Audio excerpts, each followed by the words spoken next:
Thanks for tuning in for another episode of Sundays with the Boys.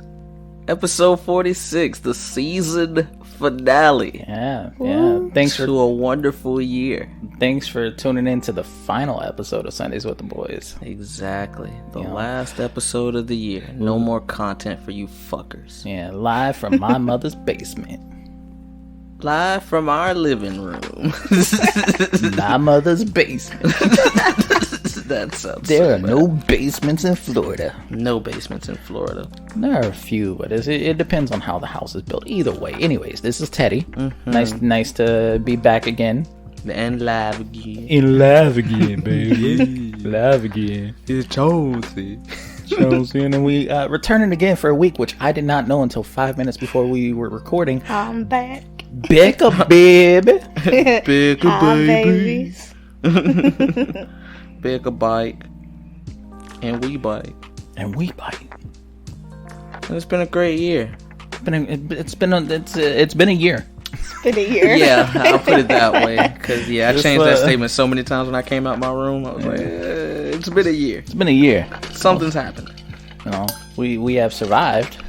Say right. that much. It's because we knew how to love. As long as you know how to love, you'll always stay alive. Right. When I got all my love to give. I didn't. Yeah, I didn't know the rest of it. Uh-oh. Couldn't think of it. It's okay, Teddy. You gotta break out into a whole chorus, Chauncey. I do that all the time. It's what I do. He came out the shower this morning looking like Aunt Viv. Aunt Viv? Yeah. Yeah, that's what he told me. I was like, wow. Aunt Viv, and I was like, which one? I had to figure out. Show me. Which one you talking about? First one or second one? Oh, I didn't fuck with the second one. Yeah? No, I don't think so. Yeah. It wasn't hitting that Wasn't good. the same. Yeah, it wasn't. He also looked like fucking Claire Huxtable too, so. Damn. No, he was out here. Repping for all them fucking 80s moms. Shit. Mamas. 80s mamas.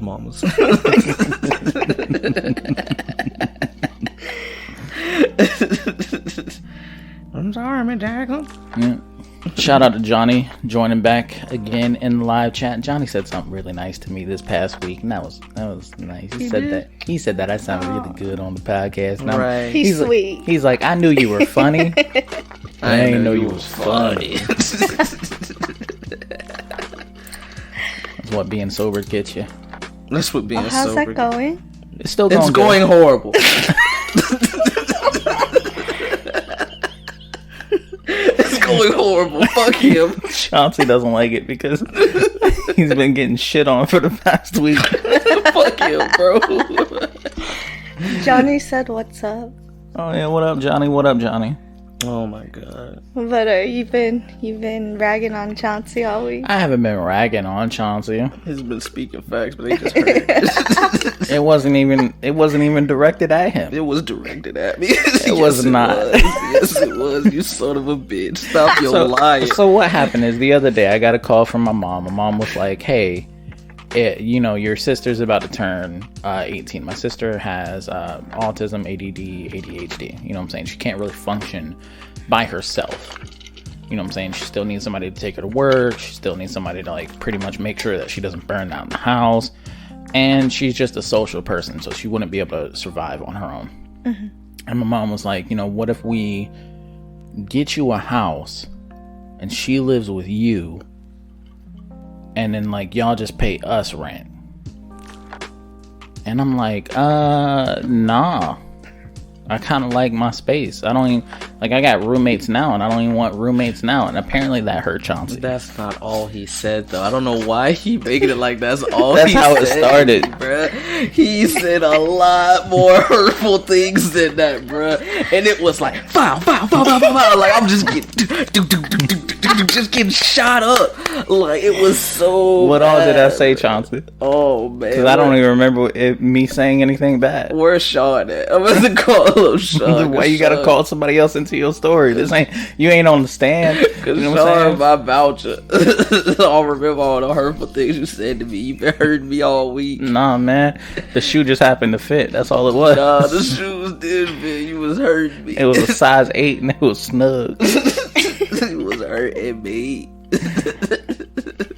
I don't know, man. I was just saying some shit, like, oh, what? I'm gonna have to cook after somebody. You know what I'm saying? Always make sure that they got something to do. They just gonna sleep in the couch and on the couch in the living room. It just happened to perfectly fit him. That's all it so hurtful. It's like, damn, tell me how you really feel. Teddy, like, fuck, bro. What happens if she gets fired and she ain't got a job for the next 9 months? Like, what? I'm just gonna have to take care. Just so hurtful, bro. Just so hurtful. And these are new things. These aren't even the things he said. These are the things he's saying right now. These are new things. And the scars still run deep. Jesus Christ. I thought they were the same things. Why does he hate me so? That's why Chauncey's been cautious. Chauncey said, these some new things. Right, these new things. Just hearing about these things. Chauncey assaulted me earlier today. He touched me in a place I did not want him to touch. Chauncey, what I told you about that? Nothing.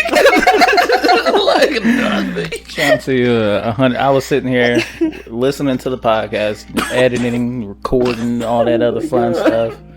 And I had my eyes closed. I had my arms behind my back. This man's gonna come over here and stroke where my arm, the underarm, where it would reach my armpit. And I told him no. I told him don't do that. And then he came back and did it again. Cause I knew he liked it. That's assault. But you and frat boys have a lot in common. No, we don't. Mm-hmm. I don't know why he said he did that to me the week before. I did not. I touched his hand. My hand. Stroke my hand. He woke up and he was in a daze. He still had his his head in his hand, and his other hand was just stretched out, balled up into a fist because he's a little angry ball of fire. Great balls of fire. And I just reached over.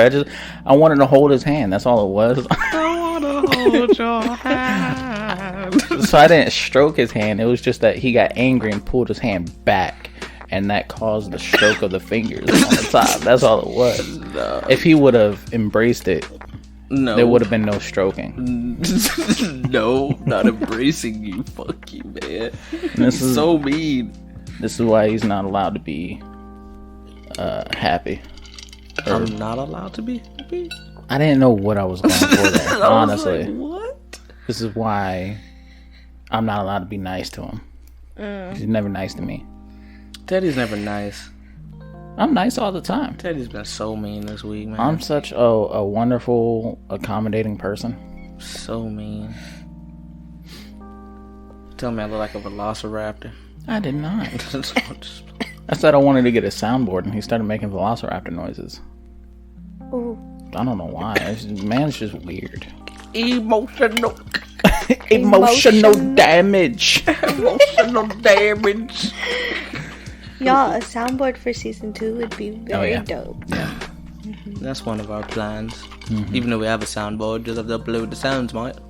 Yeah, no, but it's not reading into the live. It's not, that's right. Yeah, so we're gonna have to work on that. So that's right. Pretty much this next month is gonna be a lot of testing and operating. Mm-hmm. It's gonna be difficult. Anyways, did we already say how's everybody's week? Is that why we're here now? That's with me berating you? Yeah. Okay. Actually, it was about how was your soberness going, but it was. So that's really how it started. But been pretty great. I have a headache right now. It's been horrible. It's been wonderful. I love it. It's been so horrible. Much. He's been so mean. I like drugged up Teddy. Yeah, see, he wants me to be like that little girl that's like flattened out on the couch in those old weed commercials. Not happening. I preferred him like that. He didn't talk as much. I'm operating on 80% proficiency. So bad. All the hamsters came back to work. The strike is over. The strike is over. Fuck. was like 2 employees. This is like, you know, working at first. Now I got a full team. I'm like, fuck.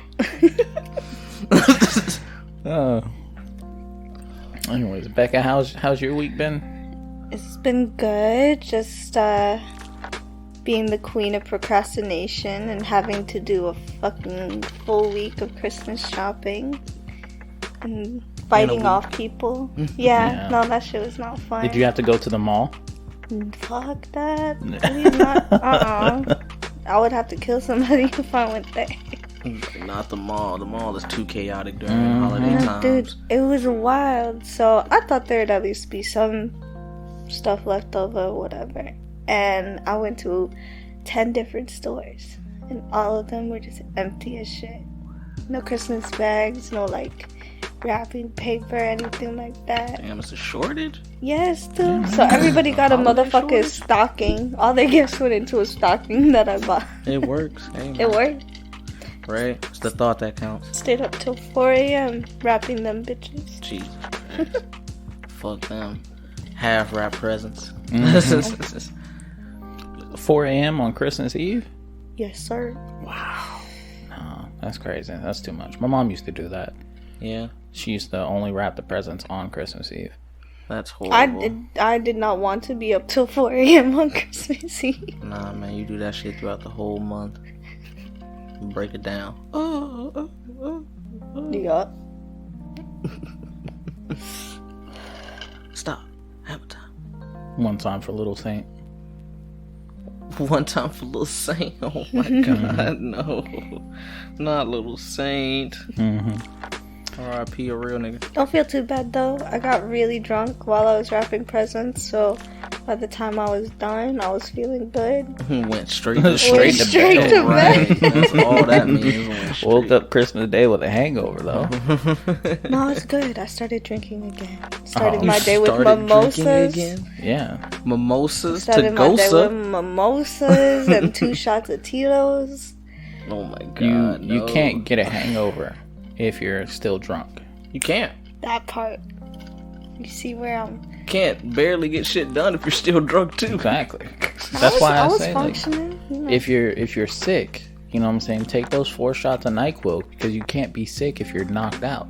Saying if you're unconscious, you can't be sick. Your body just sleeps the entire time. You come back feeling refreshed. If like you're knocked out, you can't be sick. I don't know if that's how that works, logic. but all right. That's 100%. Take 4 shots of NyQuil. Be the last cold you ever had, boy. It works, man. Out for a whole damn week. Right, out like a light E. It's pretty great. You just wake up to eat something. Right, because your Go body's back to drained sleep. like a bitch. You fucking dehydrated, probably. Like, yeah, man. That's the way to do it. Nah, man. You can keep that. So how was your week? My week was good. It was horrible. Oh. My week was pretty good. It was horrible.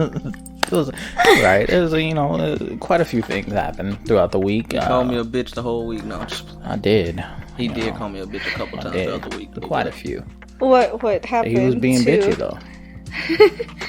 He just don't like me being me because he can't be me. You know what I'm saying? Shout out to Stacey. Shout out to Stacey. Nah, Chauncey just he likes to play the victim a lot. I am a victim. I am a victim. He just likes to play the victim. That's all it is. You know, I'll be talking to him and he won't say shit to me.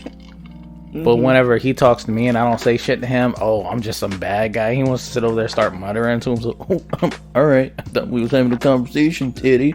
Ooh, this is just like this wall that's up between us. We don't ever have conversations. Always this wall. He doesn't want to converse with me. I'll be trying to talk to me all in his TikTok. And I be talking. And then he'll be interrupting me in the middle of my sentence, so I'll just stop talking to him. Like, no, keep going. What are you doing? What do you want, Daddy?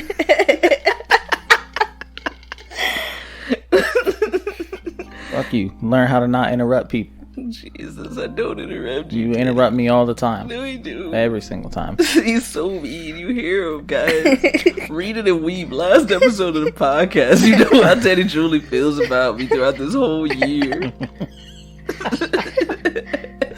I've done 46 episodes with you. That doesn't mean you liked me. There's a lot of episodes where I didn't. I know. So many. Not really. There's like 4. Jesus, that's a lot. Yeah, out of 46. That's you know, a lot. about 10%. It's about 2%. 10% of the podcast I did not like you. So bad. But yeah, anyways, my week from where we left off last, you know, I said that I had a little date to go see the Trans-Siberian Orchestra. Mm-hmm. And it turns out that I'm a fucking idiot. Because I was shitting on this bitch for not knowing who the Trans-Siberian Orchestra was. And I was like, it's an orchestra. Turns out they're not really an orchestra. They're a rock band. They're a rock band, and they do like rock renditions of Christmas songs, and they do like this whole storytelling thing that they've got going on. That sounds kind of cool. And then for the second half is where like they just get into like pyrotechnics and like the stage lifts up and it goes around the crowd and shit like that, and like they're this bitch on a violin and this other dude on a fucking it's not rock song. I mean, it's not Christmas song anymore. It's just like rock songs that they do, but like not like covers of like AC/DC or anything like that. Akadaka. Akadaka. But just like, I don't know, just some songs that they do. Yeah. But it's pretty cool with the fucking pyrotechnics and everything. I have a personal vendetta against Amalie Arena. I want to fight Amalie. Yeah, Amalie. I want to fight every person who works there. I want to fight the creator. I would like to also personally fight Amalie himself. Amalie. Because like, fuck them, man. Fuck those seats, bro. I'm 6'2", 400 pounds, and I'm sitting in this fucking seat that is made for somebody who's like 5'9", 180. The dude in front of me, 6'2", 400 pounds. We are not having a good time.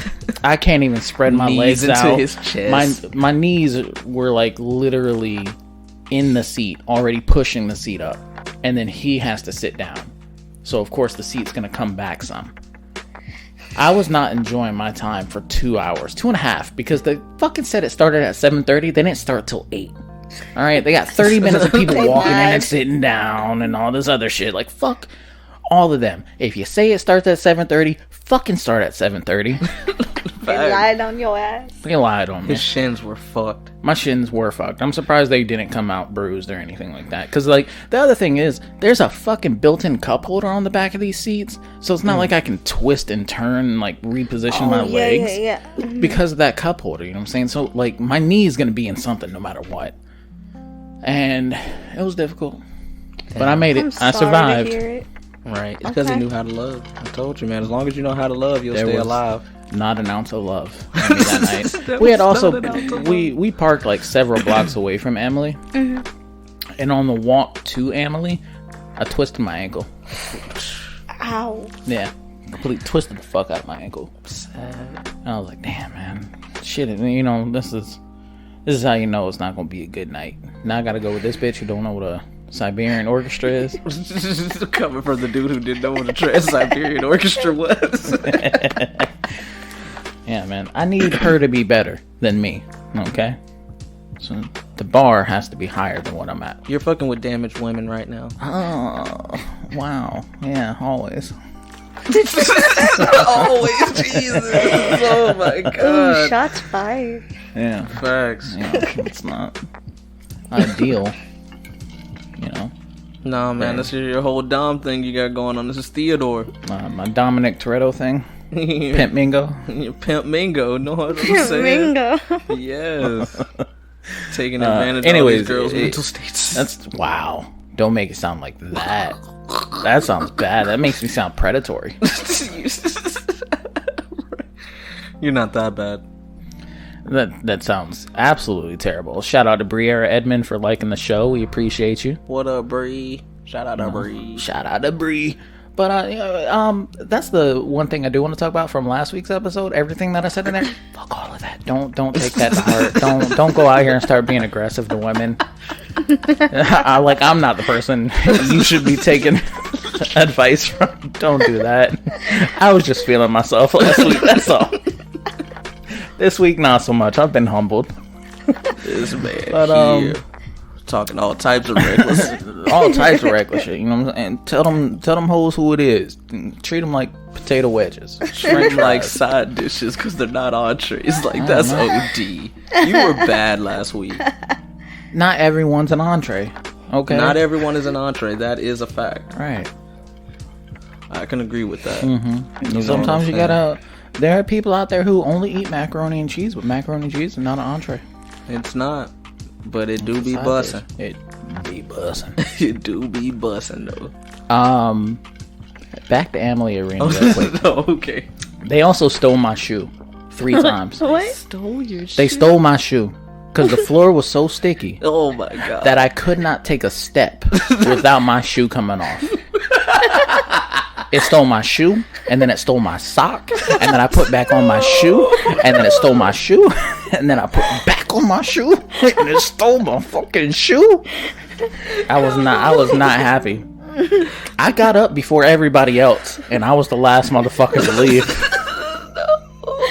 I was like, I can't fucking. And then my knees were hurting so bad after that, man. I'm just like, then you got this several block hike to get back to the car. The thing about the several block hike is the chick that I was with was like, we're Ubering back.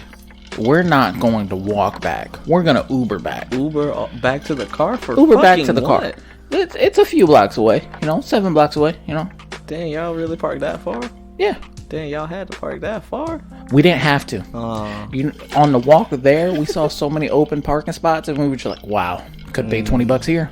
Could have paid $20 there. Yeah, I see. Damn. Fucking bullshit. So it's like everything that I was seeing that night was just upsetting. I bet, bro. But, fuck, man, that sucks. So she's like, we're going to Uber back. All right, bet. The thing is, though, after an event, they block off Emily Arena for a few blocks. Mm-hmm. So we had to walk 4 out of those 7 blocks. Right. We walked like 3 blocks up and then 1 block over when we could have just walked 4 blocks up and 2 blocks over. Mm-hmm. And we would have been there. Why the fuck did we get in this $12 Uber to just drive us 2 fucking blocks? Facts. It was nice to sit in air conditioning, I guess, for fucking 5 minutes. For like a few minutes, and then had to get back onto this hike.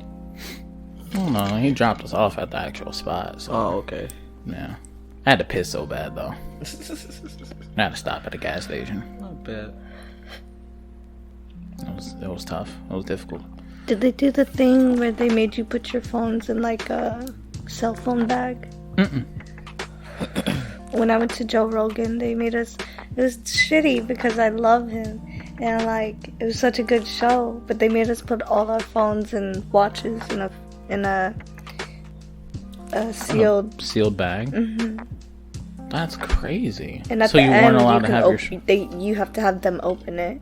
Wow. I guess it's so like you can't record anything while it's happening, and then like release some of that stuff. Because I know, like, with comedy shows, it's different, you know what I'm saying? They don't want to see any of that material getting out before they can go to everywhere on a tour. Mm-hmm. So that makes a little bit of sense. That's kind of what I put together, because I'm guessing his show is going to be the same everywhere, so if it gets out, then there's no point in people going. But it still sucked. I had so much anxiety, because my phone kept going off the whole time, and I saw people breaking, like they were fucking in the bathroom trying to break the bags open. I was like... Wow. Yes, dude, this girl felt so accomplished that she almost got the bag open and then she broke a nail. Oh, man. Not my nail, no. No, I was just laughing. Like, shout out to her because I think she did actually get it open after breaking her nail. Yeah. So just means you got to keep going whenever you face adversity. Perseverance. Perseverance is key. That's just gotta persevere, that's all. Oh, she persevered the shit out of that bag. She was like, yeah, I'm getting this shit done. I did get one picture though. My friend didn't put his phone in the bag, so I did get like Okay. That's what's up. one little picky pig. Well, I ain't got no phone. Joe Rogan has some extremely long nipples. His nipples are so long. How do you know this? You've never seen the man shirtless? I don't think so.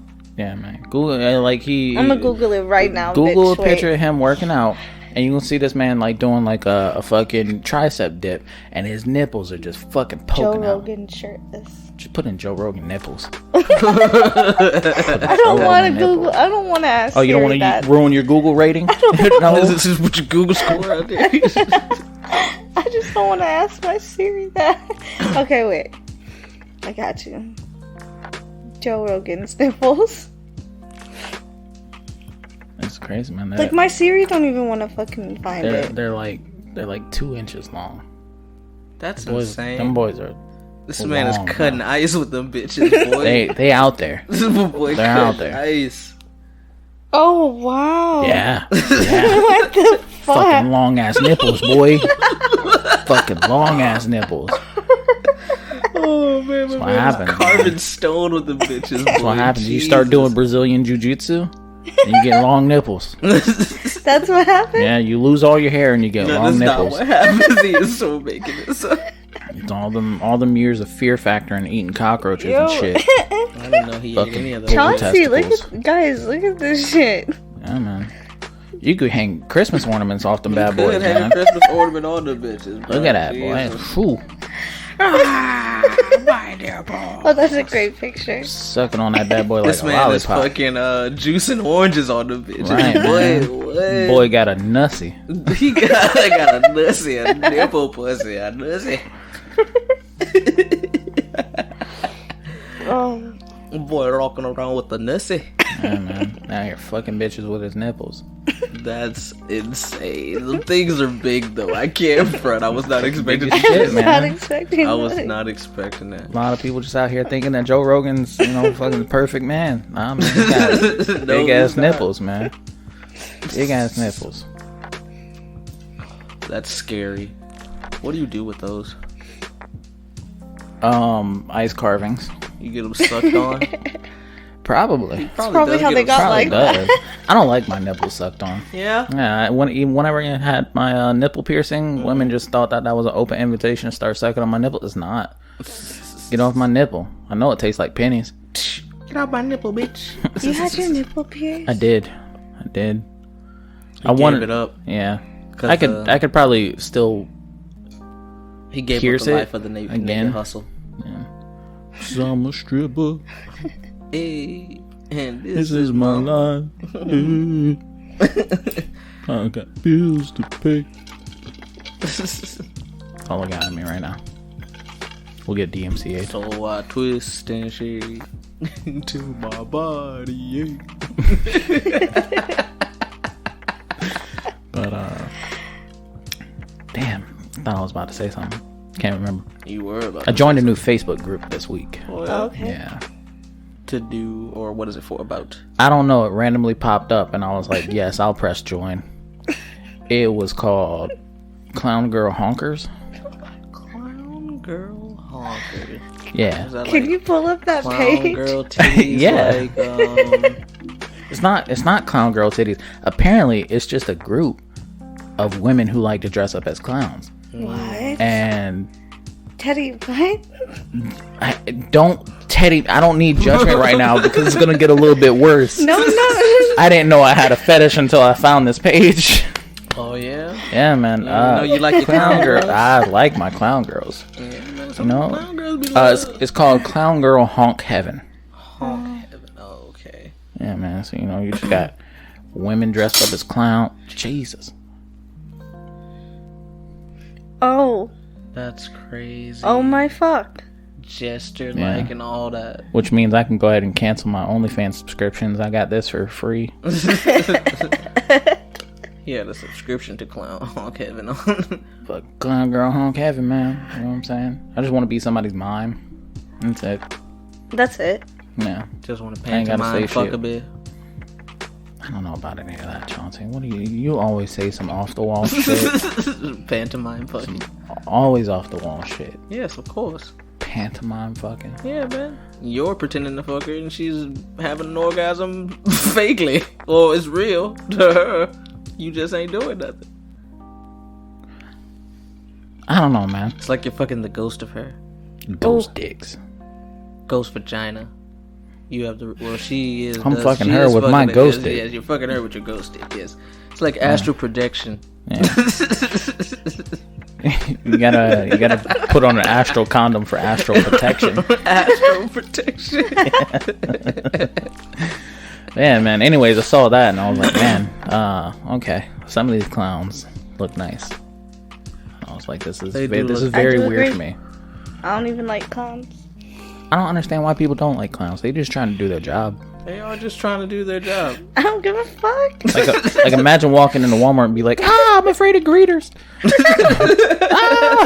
Get away from me. Cashiers, no, my only weakness. It's very fucking odd. It's very odd. You know, ACAB, all clowns are bad.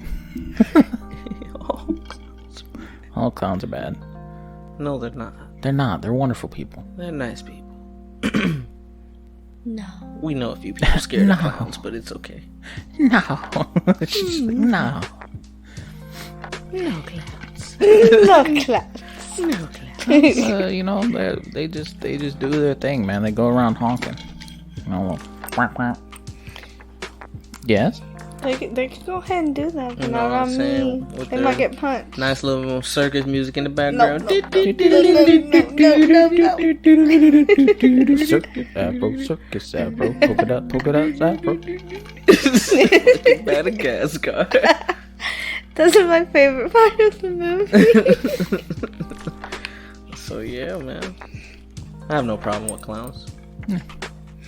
I don't fear much though. I want to go to France.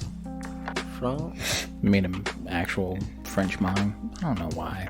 France. Just because where we see them a lot in like pictures and or cartoons and stuff like that. So, like, how many yeah. mimes are actually in France? What's the French ratio mime population? Yeah, the ratio of mimes to the people in France. I feel like I always appreciated mimes more than clowns, Mimes are but they're scarier. I think mimes are scarier than clowns because they don't talk at all. Because they don't talk at all, man. I knew it. Fucking terrifying. You know, they just sneak up on you. They're stealthy like an assassin. That's why you put up your invisible wall and they can never get through. Oh shit! Just like I do whenever you be trying to talk to me. See, I told you, it's not a lie. He doesn't like me. 10% of the episodes, yeah, that's episodes. I deal with him throughout the week. Live with him on a daily. I was like, it gets worse, so much worse. My self-esteem is going down. Emotional damage. I have huge emotional damage. Yeah, man. Shame on you. Being weak. See, he calling out my weakness. My one true weakness. So how was your week, Chauncey? Oh man. Yeah. Whoo! It was nice. I sat here, as I do every day. I watch movies. I watched one movie called, God damn it, The Father? it's The Father was good. I'm gonna get to that later, but that was actually pretty good. It was The Something 61st. I have to fucking look up the name of this, but it's like it was semi about Jeffrey Epstein. Huh. Like, but it was a horror movie. Oh. Exactly. Like, it was weird. So I have to watch this movie over because I was like all in my phone because it was dated. It looked dated as fuck, but it came out last year. No, it just came out this year. But it just looked like it was made like in the 80s. Like the filmography looks like it was made in the 80s. Like, and like it was just fucking weird. Like I don't know if they were living in the house that I guess supposedly Jeffrey Epstein lived in or whatever. But like this one girl got possessed by some fucking demon that lived in this house. There was like this one scene where she was like having sex with her boyfriend, and she was like, you know, pretend we're on a plane, like a 727 Boeing or whatever. I guess that's one of the planes Jeffrey Epstein was on or whatever. I guess that's, I don't know if that's the plane that they take to wherever the fuck they go whenever they're hanging out with him. And she was like, you know, how old am I or whatever, and then he was like, you know, I don't know, like, he was like, you know, he was like, you know, like, kind of like weirded off, like, you know, oh yeah, you're 24, like, you know, and she was like, no, younger, and he was like 18, and then she was like, no, younger, he was like 16, and he was like, no, pretend I'm 13, and he was like, whoa, man, what the fuck wrong with you type shit. And like, it was a lot of other scenes in there that were like she was like in love with this dude, like possessed by something that was just in love with this dude, like like Jeffrey or whatever, and like started acting like she was like a 13-year-old girl and shit, like started wearing the clothes that the one chick in the pictures or whatever was wearing, that they have like all over the internet of Jeffrey and that one chick at that party or whatever. Like she started dressing like her. Like, it was a lot of crazy shit going on, and I was like, how the fuck did they correlate these two things to make a horror movie, bruh? Yeah, it's called The Scary of 61st. That's what it's called. Yeah. Yes, that shit was weird. So yeah, I have to watch that over. Like, you know what I'm saying? That sounds crazy. Yeah, so it's really weird because the description on this movie online is just, while out apartment hunting, college pals Noelle and Addie stumble upon a deal of a lifetime, a posh duplex on Manhattan's Upper East Side. That's it. That's all you get. Or two roommates' lives are upended after finding out that their new Manhattan apartment harbors a dark secret. That's it. Very misleading. It only got a 5.5 out of 10 on IMDb and 57% on Rotten Tomatoes. True. But that don't mean shit. Right. The horror aspect of it, and just like the whole psychological portion, I thought was good. Like the portion that I was like focusing on, I was just like, what the fuck is going on right now? Like, you know, I'm all in my phone and I'm like, hold up, what? Like, how is this going on right now? So yeah, I kind of fell asleep on it. I was tired anyways, but you know, so I'm gonna watch that over. The Father was good though. That's a movie with Anthony Hopkins in it.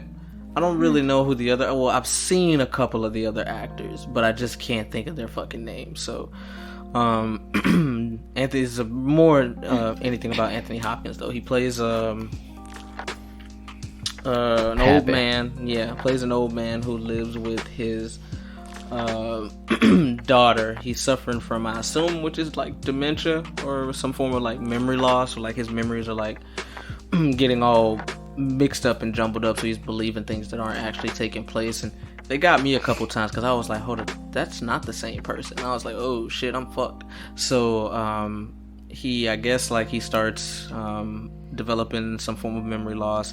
His daughter tries to get him to have nannies or whatever, like caretakers sit in with him.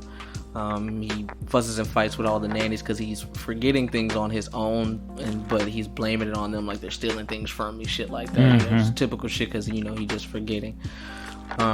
So he believes that in one aspect of the story is playing out like his daughter's supposed to be leaving to go to Paris because she's about to marry some dude. And then like a couple scenes later, it plays out to where like, I never said that, like, so like, Dad, what are you talking about? But the scenes play out so well, like they ship scenes so well to like, he believes he's still living in his flat. He doesn't even believe that he's living with his daughter. Like his memory's so gone that he's still believing that he's in his home, his daughter's coming to stay with him type of shit. Like he was like, I can live on my own, my daughter comes to stay with me. I don't know why exactly she feels that I need anybody to take care of me. But like you start to see like how his memory's breaking down like real bad, but they play it out so well from his point of view to where it's like you also start to believe, like, you know, certain shit is like okay, so then this did happen, so no, this didn't happen. Like, but it racks your brain a little bit. Like, I don't want to spoil too much because I think it came out last year, 2020. Came out this year. Oh, okay. February 2021. It was supposed to come out in 2020. Oh, okay. So I don't want to spoil it too much, but yeah, I feel like that's a good like psychological anime, little drama. Nice little drama anime. I mean, not anime. Movie. Drama movie. Movie. Oh, no, I'm stuck on anime. Sorry. The man was stuck. He's like, no, not drama. No. It's Dranime. Right. Dranime. But yeah, I like that one. I'll watch that one again. If you want to watch it, Daddy, I'll watch it again with you. No, I'm okay. Yeah, I don't know if I want to watch that. It's okay. See what I mean? He plays the fucking victim. And then he gets upset when I say something about his smart ass mouth. Just because I knew he was going to tell me no. Bitch. Sure, man, that's nice. Yeah. Whatever you say, buddy. Sure, man, that's nice. Mm-hmm. I'm watching the trailer for The Father right now, and it looks pretty good. Yeah. Really nice. I wouldn't mind watching the other one. The Scariest 61st. The scary, Yeah, the I Scariest think I'd 61st. prefer that one though. Yeah. What is it called? The Scary of 61st. Mm-hmm. Like spelled out as 61st. Ooh, this one looks creepy. Looks old and dated. So I was like, it Yeah. looked dated as fuck Yeah. for a movie that It just looks like came something out. that, like, it has the same type of poster, almost as like The Labyrinth with fucking David Bowie. Almost for some reason, it gives me those type of vibes. So it's just, I don't know. Definitely, it was giving me like original Texas Chainsaw Massacre. Oh, yeah. Yeah, Ooh. that's what I'm. Filmography vibes. That's Here what we it was go. giving me. Ooh. Like About to to me, watch. anyways. That's what it was Yeah. giving me. I was just like, ugh, man. That's probably why I couldn't really get into it. But I really wanted to go to sleep anyway, so I was just like, yeah. Well, damn, are we about to step into our whole movie segment now? Dun dun dun. Are we? We don't have to. No, let's No? keep going. Okay, all right. Well, yeah, Becca, what'd you get for Christmas? Because I know Chauncey only got a rock. I got a rock. You got a rock. He got a rock. I got a rock. Did you name it? Steve. Steve the Rock. I named it Nice Teddy.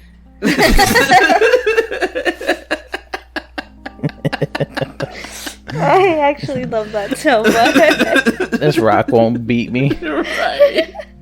I just come over here and have conversations with it. It tells me I'm nice and pretty. Right. It loves me. Take snaps with it. Right. Watches all the movies I like.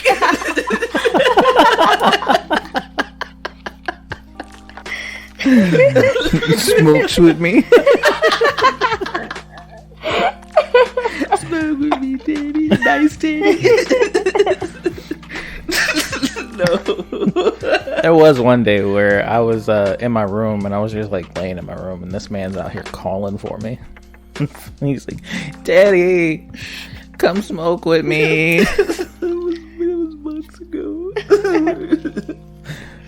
Just can't be alone. You gotta watch after this man. This is real. It's funny, the parallels from the beginning of this season to now. Chauncey was a strong, independent man who ain't need nobody in the beginning. Now he out here right? He out here Aunt Vivin' it up. Teddy has abused me so much from episode 1. Looking for his Uncle Phil. Uncle Phil. Oh no. But yeah, so Chauncey, you got a rock. Becca, did you get anything nice? Are we including shit that I got for myself? Absolutely. Oh, you Yeah, gotta you get a can always birthday include present to yourself. Okay. So I gifted myself with a nice bag and some okay. Gucci slides this Christmas. Look at you. But other than that, I really didn't get shit. Like, I got some money from my parents, and my sister did this whole cute gift box thing for me. So it had like a picture of us, some perfume, and like lotion, and there's this shit that we call coochie soap.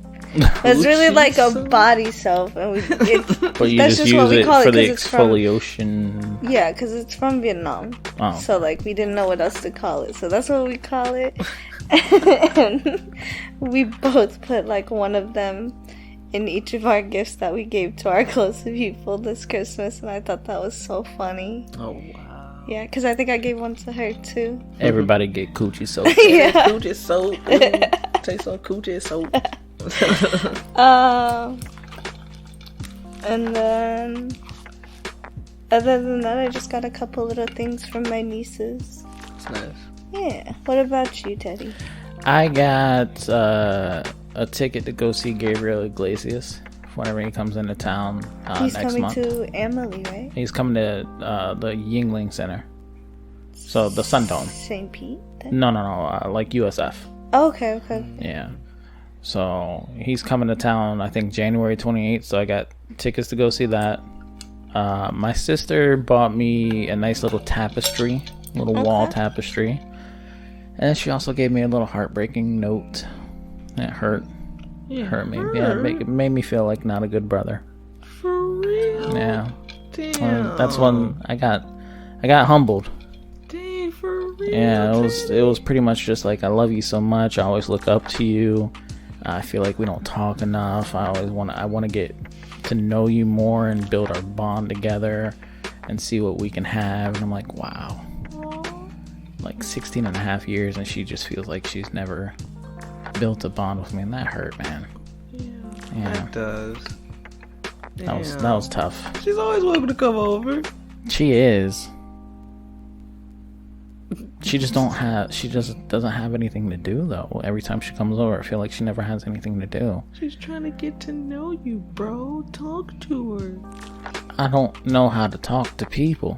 Hey, that's why he's I so berate mean. them Yes, and he yell at does. them. Yes, you're so right. We're back to that topic again. No, but I just yeah, man, that was pretty tough to read on Christmas morning. I feel that. But yeah. Damn. Other than that, though, it was pretty straight. Okay. I also got some animal crackers. In my soup. Monkeys and rabbits, loop de loop. That's the Hulk singing his favorites from Shirley Temple. Yes. Oh man, can't wait till that album comes out. It's gonna be great. Stay tuned next year, guys.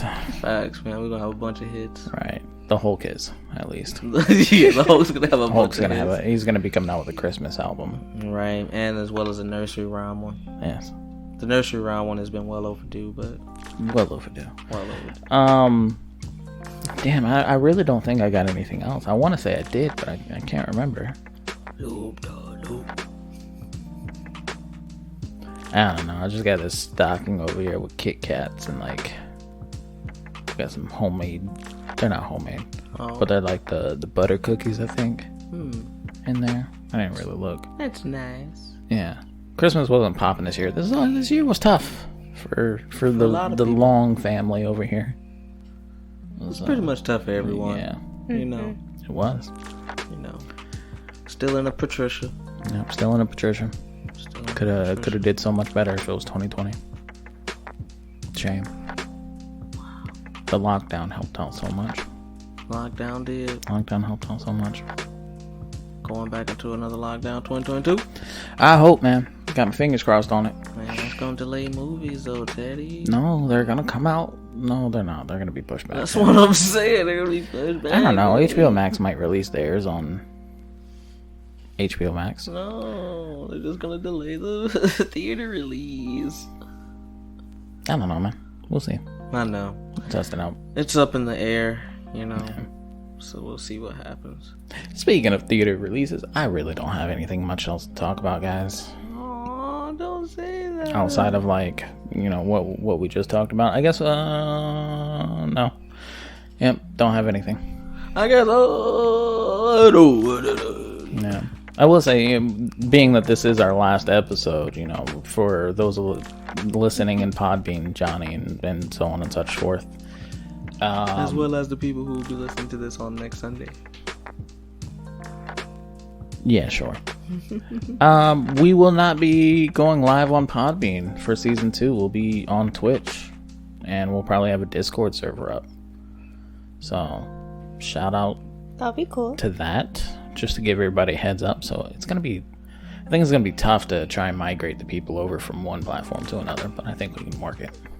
Yeah, it may be a little difficult at first. Yeah, but I feel like we'll just have more success on Twitch and with an actual Discord server. Okay. And there will be visuals. You get to see these beautiful mugs, and you get to see Chauncey in a Snorlax onesie. Chauncey's in a Snorlax onesie because he hasn't done laundry for a month and a half, so he ran out of clean clothes. I still have a lot of clean clothes. I just don't have any like shorts I don't want to wear shorts because it's cold as fuck. Yeah, he said jogger pants. Yeah, joggers. I mean, not joggers, sweatpants. You know it's hot as fuck outside, right? It's a 75 degrees outside, yes. It is 83. Oh, it's 83 now? It was 75 when I went out earlier. Huh. Yeah. Chauncey also has EV slippers on. Yes, and I also have EV slippers on my feet. It's beautiful. Gotta keep them tussies warm. Gotta keep them tussies warm. So what are y'all looking forward to in the new year? Season 2. Yeah. Season 2, more than anything. Yeah. I'm excited for that too. Yeah, I'm excited to get that up and running, especially just that first episode because, I want to bring on definitely Carl because Carl's got that chip challenge that he's been wanting to do for fucking 8 months now. The one chip challenge. And so, of course, we talked about doing... Can I be here for that? The hot wings. Yeah, if you want to. That would be dope. Okay. And then, of course, I wanted to bring on Marcus as well because he's a purveyor of hot things to eat. Right. But, Marcus hasn't been on an episode in a while. He can come back for season 2 and then he can disappear for another 4 months. I think more than anything, I just want to help this channel grow. And I think it's going to be awesome to do that. I'm going to try and I want to do a giveaway really badly. And Chauncey was saying, no, don't do a giveaway. But I think it's perfectly acceptable if I give away like used underwear that I've worn for a week straight or something like that. I feel like my listeners will enjoy it. No. Like, the people who come here for me. For it. Yeah, that's not what they're here for. Because they don't come here for Chauncey. They don't. They come for Teddy. Johnny already told me that. Yeah. So I was like, Teddy's the star. Just got the right mindset for it. I thought this was an Abbott and Costello type of relationship. Bonnie and Clyde. It's not. It's Martin Lawrence and Eddie Murphy in the movie Life relationship. He's so Tear. Right. So I may not be on season 2. He may kill me by then. Boy, I might. He might. I'm out here looking for a new co-host. Which he might be. Right. That's why we had Becca on for the past 2 weeks. Oh. Becca might take your spot. Right. This is the interview. Right. The testing. She was able to come back for a second interview. Right. See if we got the personality for it. Right. I'm being betrayed, guys. If you're listening to this podcast one time, help Chauncey. Help Chauncey. And also contribute to our GoFundMe account to help. Yeah. Pushing that agenda. I think outside of the podcast, though, there's not too much I'm expecting out of the next year. I might end up going back to college, which is an iffy. Not going back to college. I might go to college. I went to a vocational school. So, but Okay. might do that. Might not do that. I don't know. We'll see. The world is our oyster. World's clams. Yes. We're here for it. Muscles. All muscle. Chauncey, you got anything that you're expecting, coming into the new year? Oh man, outside of getting this fucking hip replaced, probably not much. Oh yeah. And this knee probably replaced. Wow, you're gonna have to do both of them. I might have to do both of them. It's crazy. It's gonna be a little rough for like the first 6 months. It's gonna be tough. So yeah. So when are you expecting to try and get that done? Like, what's stopping you? I guess more than anything. the insurance at the moment. At the moment. So hopefully everything will be clear. They said before I should hear something before February. Okay. So by next month, you know what I'm saying? So Hopefully set it up for March. Do you know what the recovery is going to be on that? No idea. No idea. He's going to be in a body cast. Gonna be all types of weird. I'm gonna have to lay down and do the podcast now from there. It's gonna be crazy. Do I even want you on the podcast at that point in time? You're right, man. For your own health and safety reasons. Health and safety. I'm gonna be at home. Yeah, we're not gonna be on the couch. Oh yeah, that's right. We're gonna be in chairs. I forgot. We're moving on up. Yeah, we're moving on up, man. That's what the bed's for. I just lay on that mattress No. on the floor. Absolutely not. Hell no. That's And not we what just we're gonna lower a mic down to him. do. Yeah, man. I don't know. I'll think of something. We'll figure it out. Yeah, We'll see how it goes. You also might just be in too much pain. we'll see. We'll see. Chauncey dealing with pain turns him into an asshole. He doesn't know how to not take it out on people. I have bad issues with that. Don't all that. He's just playing a bitch right now. That's it. It's just playing a bitch. See how Teddy does me. This is what I go through at home. He just calls me bitches And hoes. and hoes. That's why he only lets me use his host Hulu account. It's so great. It's so great. I need to go in there and change it for HBO Max. Bitch. Does it actually say that? Yeah. Yes. Yeah. It says it's only got 2 profiles. Teddy, hoes. And I'm his hoe. Him and Carl. He said I'm home. Oh, shout out really to Lucas, do that. who just Right. popped into the chat. Lucas, if you got my Hulu, you my hoe too. I don't think Lucas has your Hulu. I think he has his own. You still a hoe. Jesus. This man ain't even been here 15 seconds. And? I mean, I'm quick with it. Out here shooting, boy. Chum, chum. Pachum, pachum. Yeah, he said he got his own. Yeah, I thought so. Whatever, man. Fuck you. Don't Think you're too good for me? That's what it is. That's why you left to Chicago, because you couldn't stand to be around me. Think you better? It's gotten worse since you left, Lucas. Oh my god, it's so bad. This is a cry for help. He won't let me leave the house. You won't let me leave. This is a cry for help, Lucas. I have to stay here and make him rice all the time. Oh my god. He talks down on me every day. Lucas. It's so bad. Yo, I'm weak. He said he's in a committed relationship and I'm out here thotting, so who's a hoe? And it's still you. I don't change shit. I'm committed to my... Oh, man, I couldn't even say that. I couldn't finish that at all.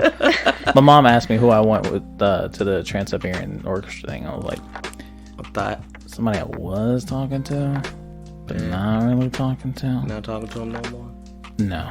Dang, bro, you just dropped him Quick, under the bells. quick. Old girl that I was supposed to go on a date with on Monday, and I canceled. Oh, you canceled? Oh, okay. Done. My plate's clean right now. I'm not talking to anybody. I had to think about that. So, in a week. Right. Come back in a week, even though we won't. No, I be was just back. saying a week from last week's episode to this week's episode. I stopped talking to everybody.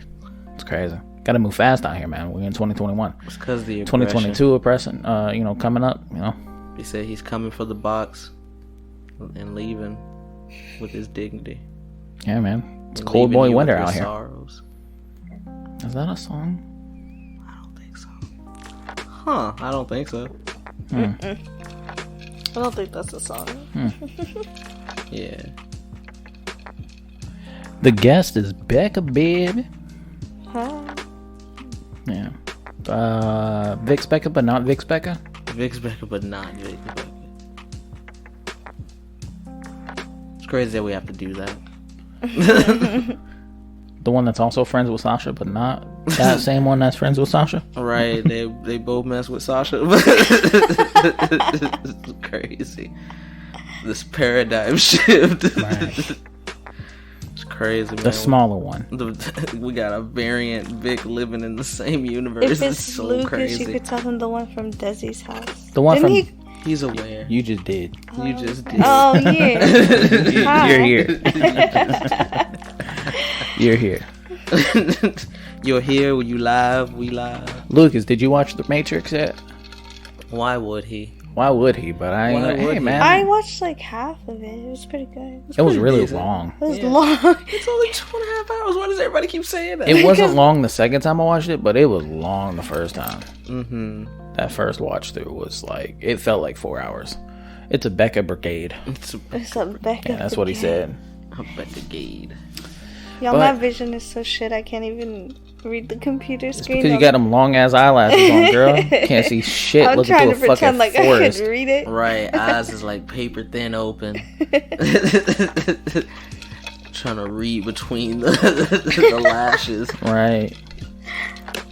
He said that he watched Spider-Man. So, I guess we'll go ahead and get into our movie reviews. And we're going to start off with... We watched one of those little potential Oscar nominated movies. We had the 3 of them that were set up. One was Yes. Spencer.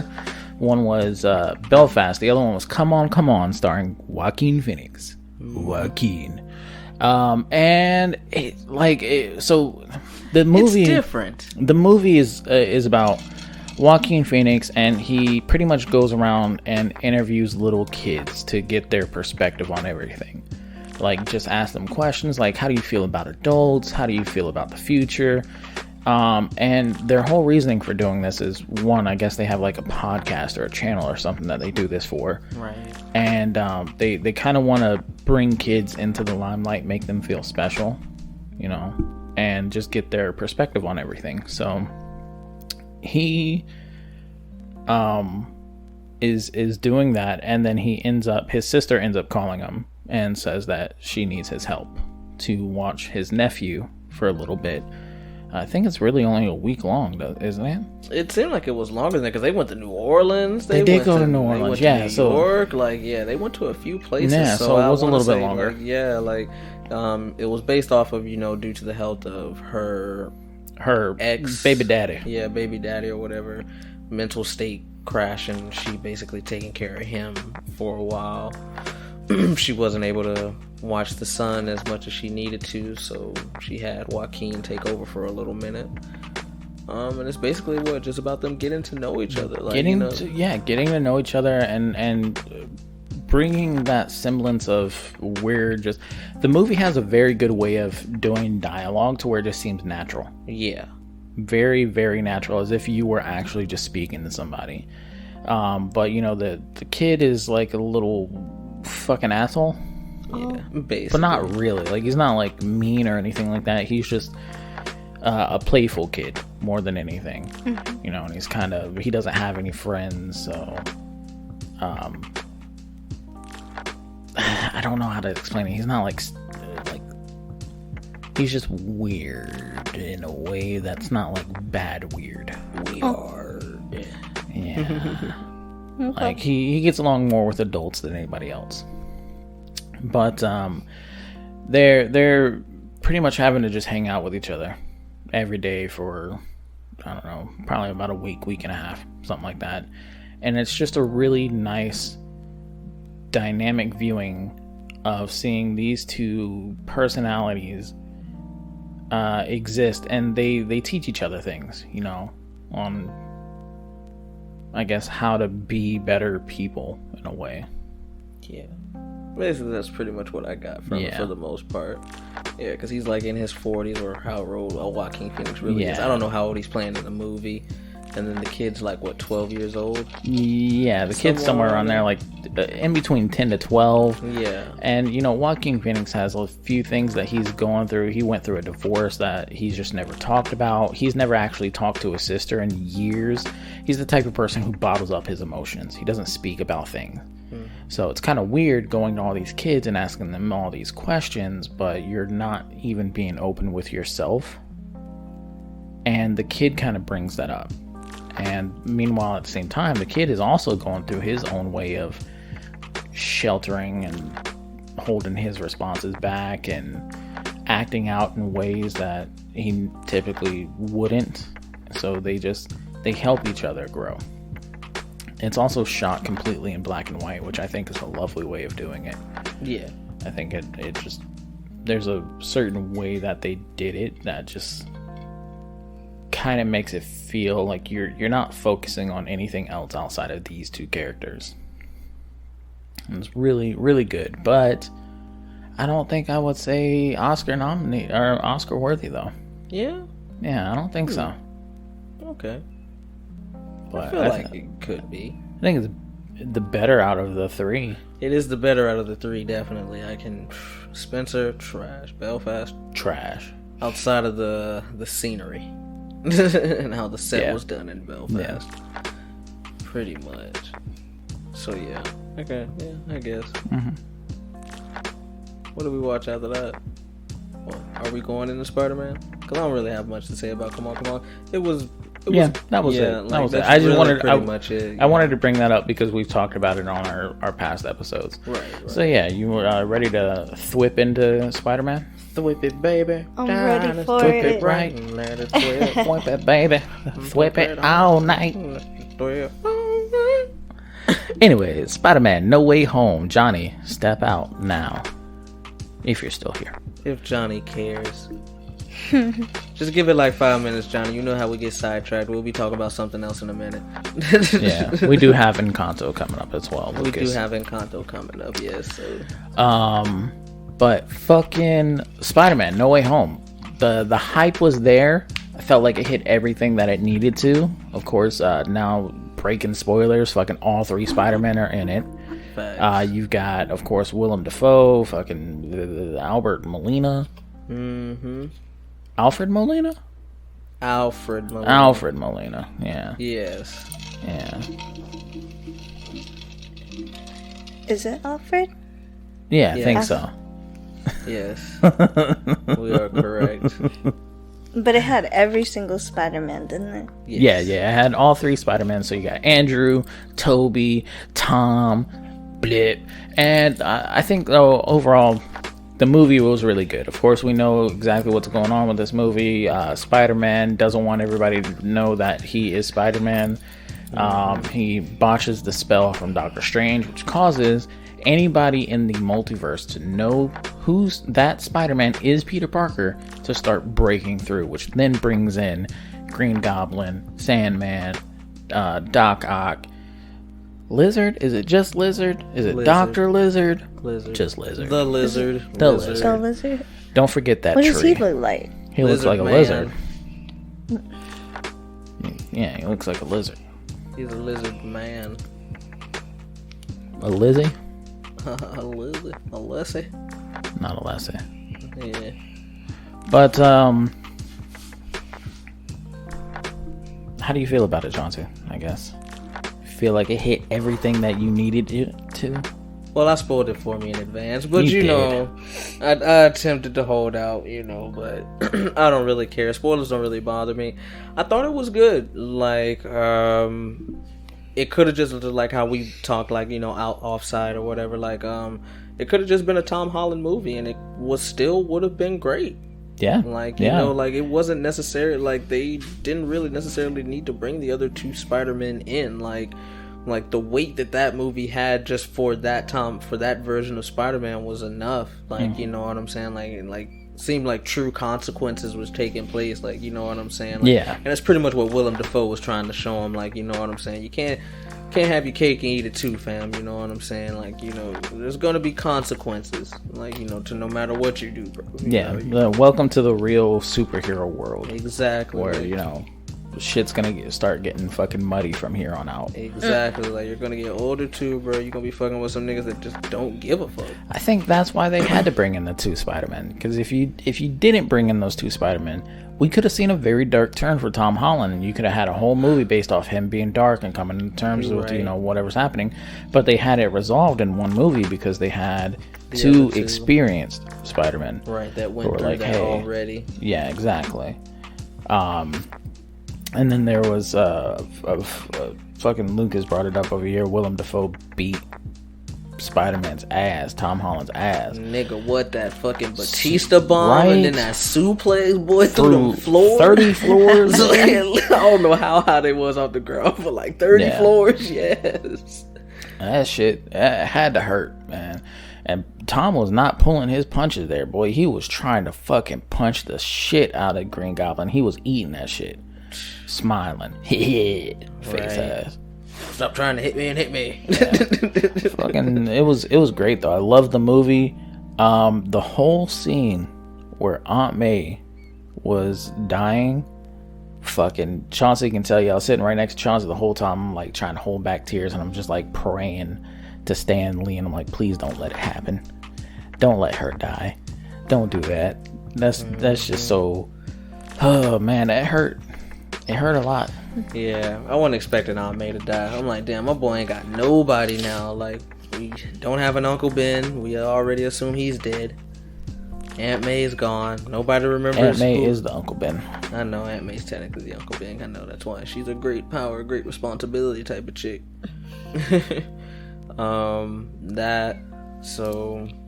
Fuck, what was I saying? He ain't got nobody. Ain't got nobody. But yeah, man, it was fucking tough as shit. I think Jamie Foxx played a pretty comedic relief role, is what he was mainly there for. Basically. Yeah. I felt like he was trying too hard in that role for some odd reason. I don't know why. Like, I just felt like his little demeanor, how he talk, like, know what I'm saying?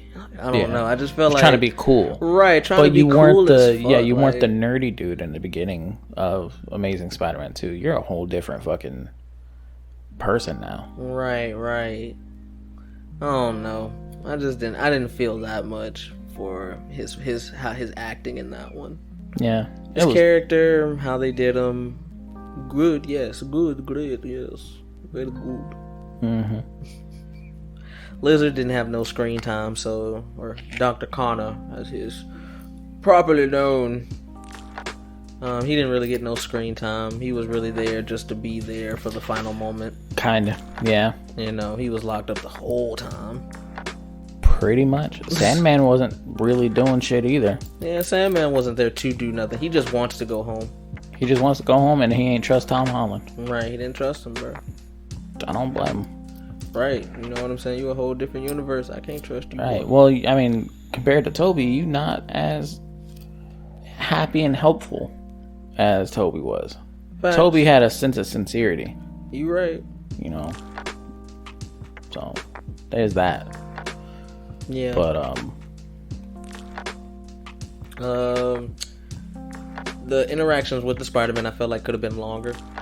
Yeah, because they're only brought in for like the last quarter of the movie. Yeah.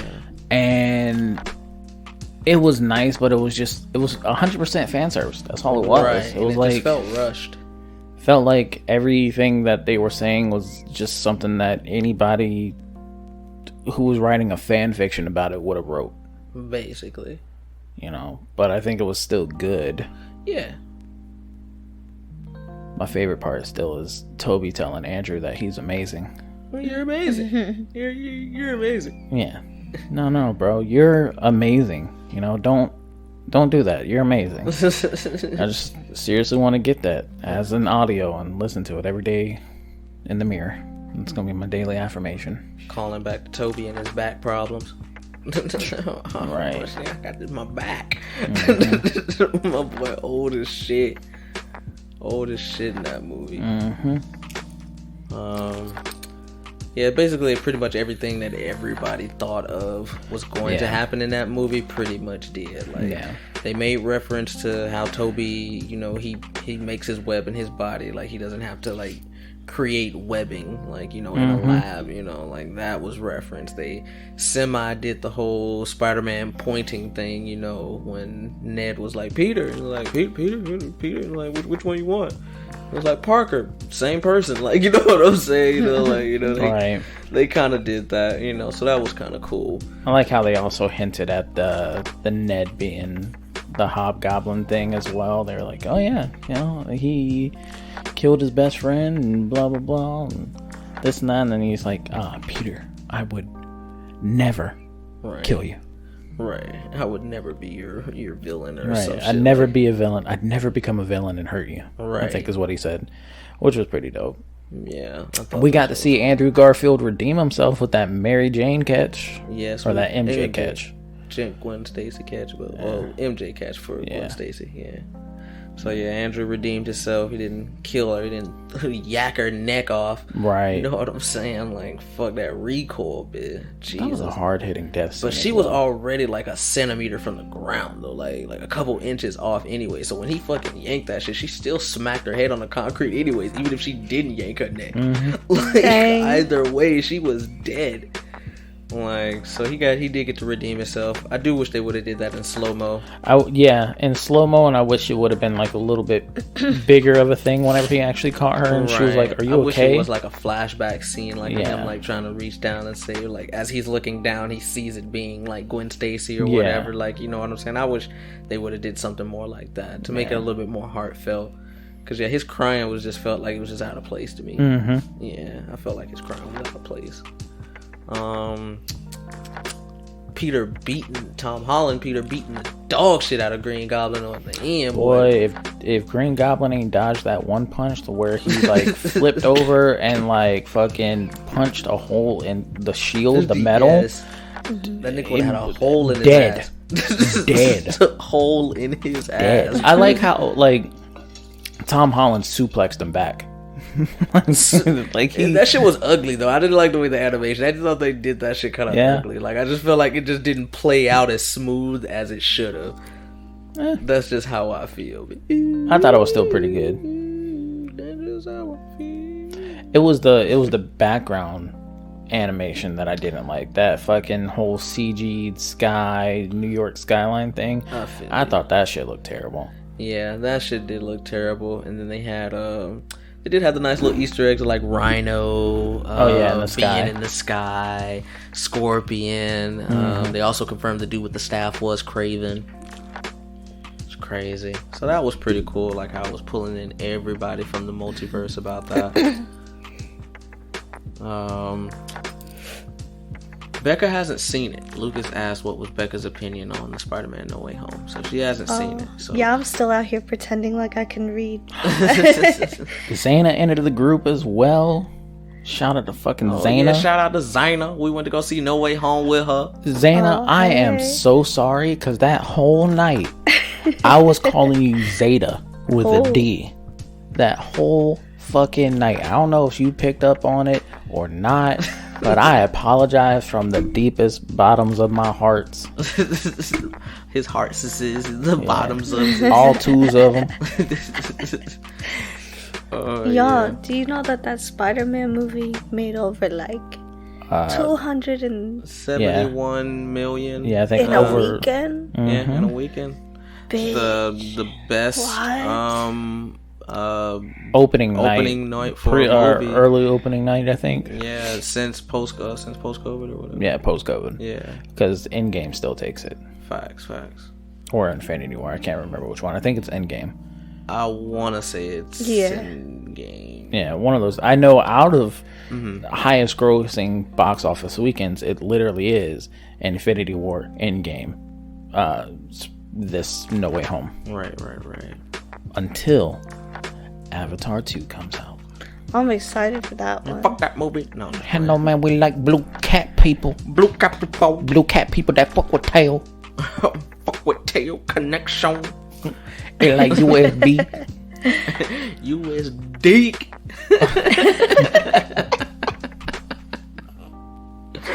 Oh man.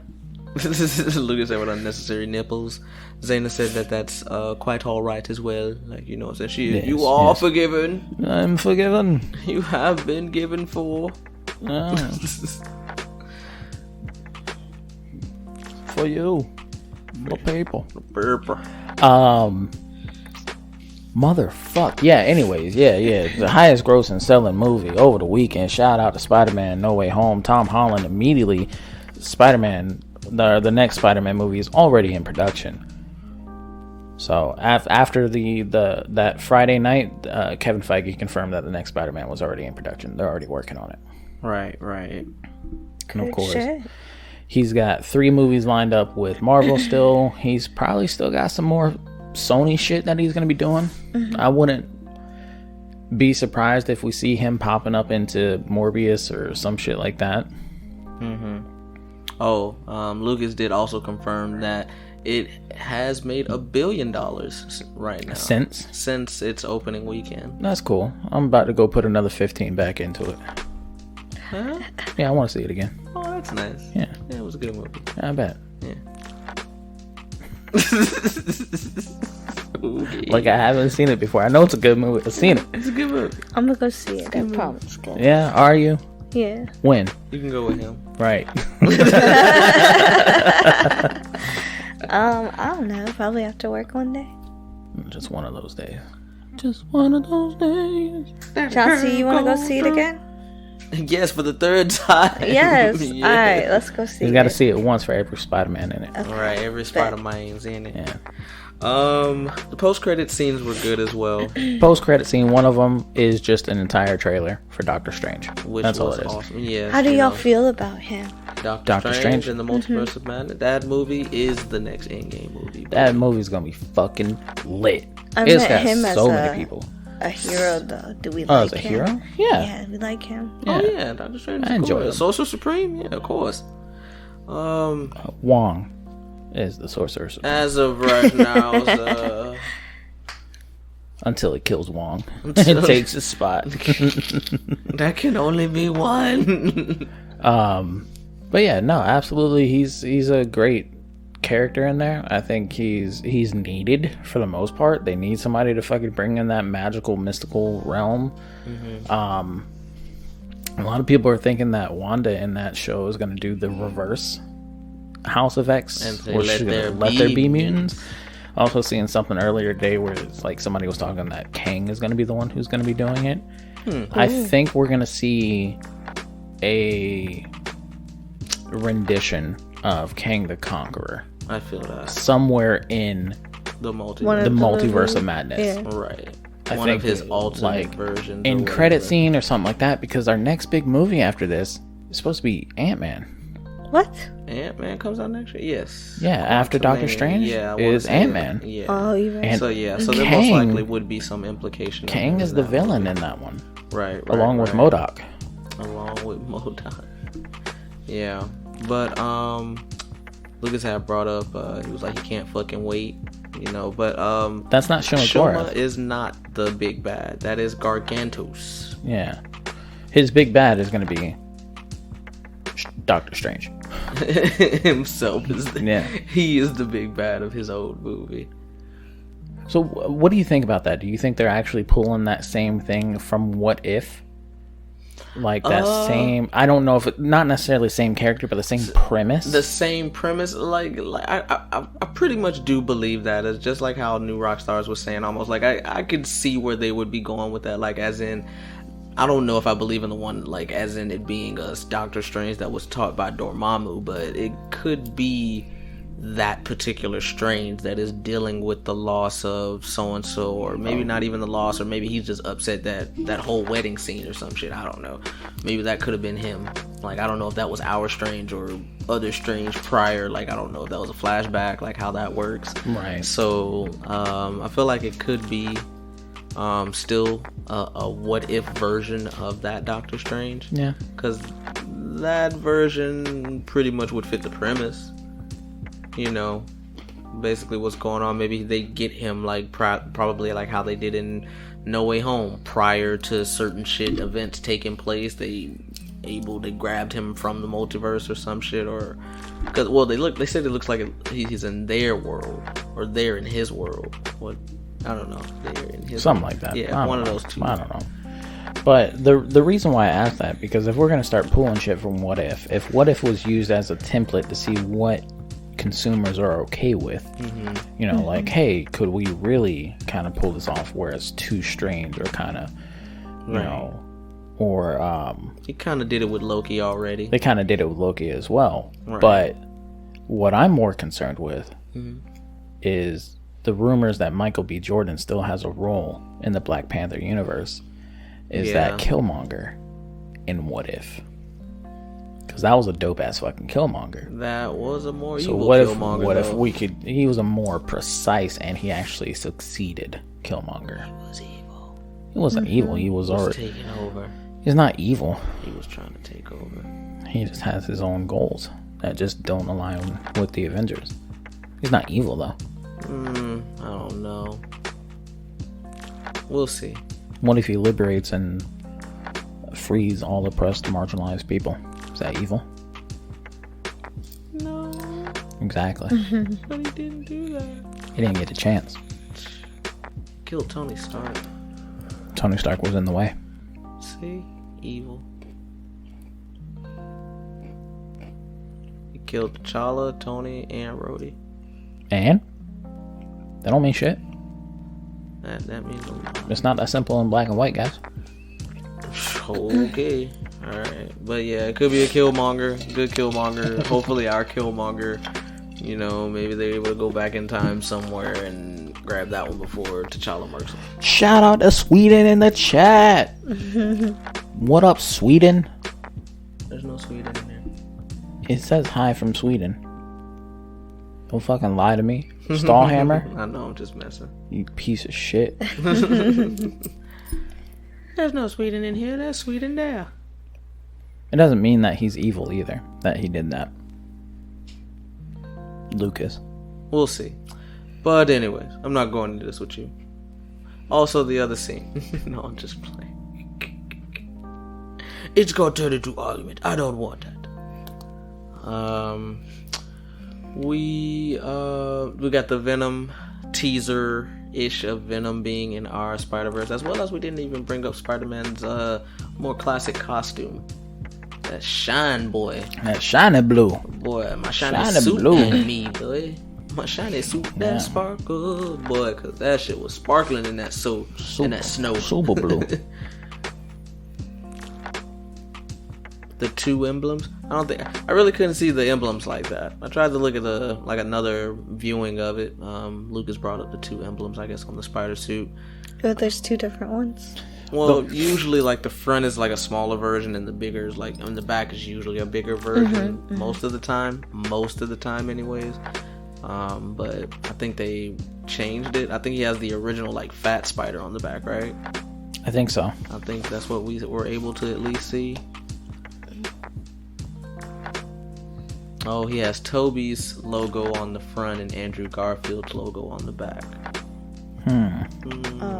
Okay, that's nice. That pretty cool. That nice homage to them. Not Omar, because he didn't forget them. They just forgot him. Yeah. Bam. Christ. Yeah, that is still pretty cool. Yeah, that was enjoyable. But yeah, with Venom staying in our world, he's not going. Well, he did go back to his verse, but a little portion of him stayed in the MCU. So we're going to see Venom somewhere come up in the next Spider-Man movies. Within the next three. Within the next three, yes, of course. Like, I don't know if it's going to be 4. I would like to see Kraven as being the next main villain. Right. I would like to see pretty much all the others that they didn't really get a chance to do, like Kraven, Scorpion, like Rhino, because he's still around. Well, we haven't met the person who would be Rhino, but yeah, we could do a Rhino. Yeah. I was just talking about the people that they've introduced. They haven't introduced Kraven. Well, I'm sorry, Kraven hasn't been introduced. You're right. Well, he's already had speculated to have a movie in semi-production. I don't know if they dropped that movie altogether or not. Yeah, because it was supposed to be this movie. It was supposed to be the Kraven movie, and they took it out. Yeah. No, I'm talking about like, is he getting his own separate verse, like as in his own separate movie? Yeah, like as in like a Morbius type of like Venom. He's getting his own supposed movie. Gotcha. Yeah. Damn. Could Sony do that? Could Sony do like a whole separate Sinister Six? They all get their solo movie and then they all join up to fight against Spider-Man? That would be kind of cool. That'd be pretty cool. Right? Might be something to look into. Yeah. Lucas says, is it too soon for Morbius? I was like, Morbius could be in one of those 3 movies. He said Morloon. Oh, Morloon. Sorry, I didn't read that properly. Vision problems. Who's Morloon? Am I forgetting something? My phone just died, so I am not able to tell you, as I just Googled it. Look at you, Googling things, and then your phone dying. Morloon. Morloon is a fictitious supernatural villain. He That's is. as much as I got. Who is Morloon? Looks like a goblin. Yeah. Looks like a vampire. Yeah. Isn't he supposed to be in I think he is kind of like a vampire. what you call it? Ain't he in the Morbius movie? I don't know. I don't know who Morbius is even fighting really in this movie.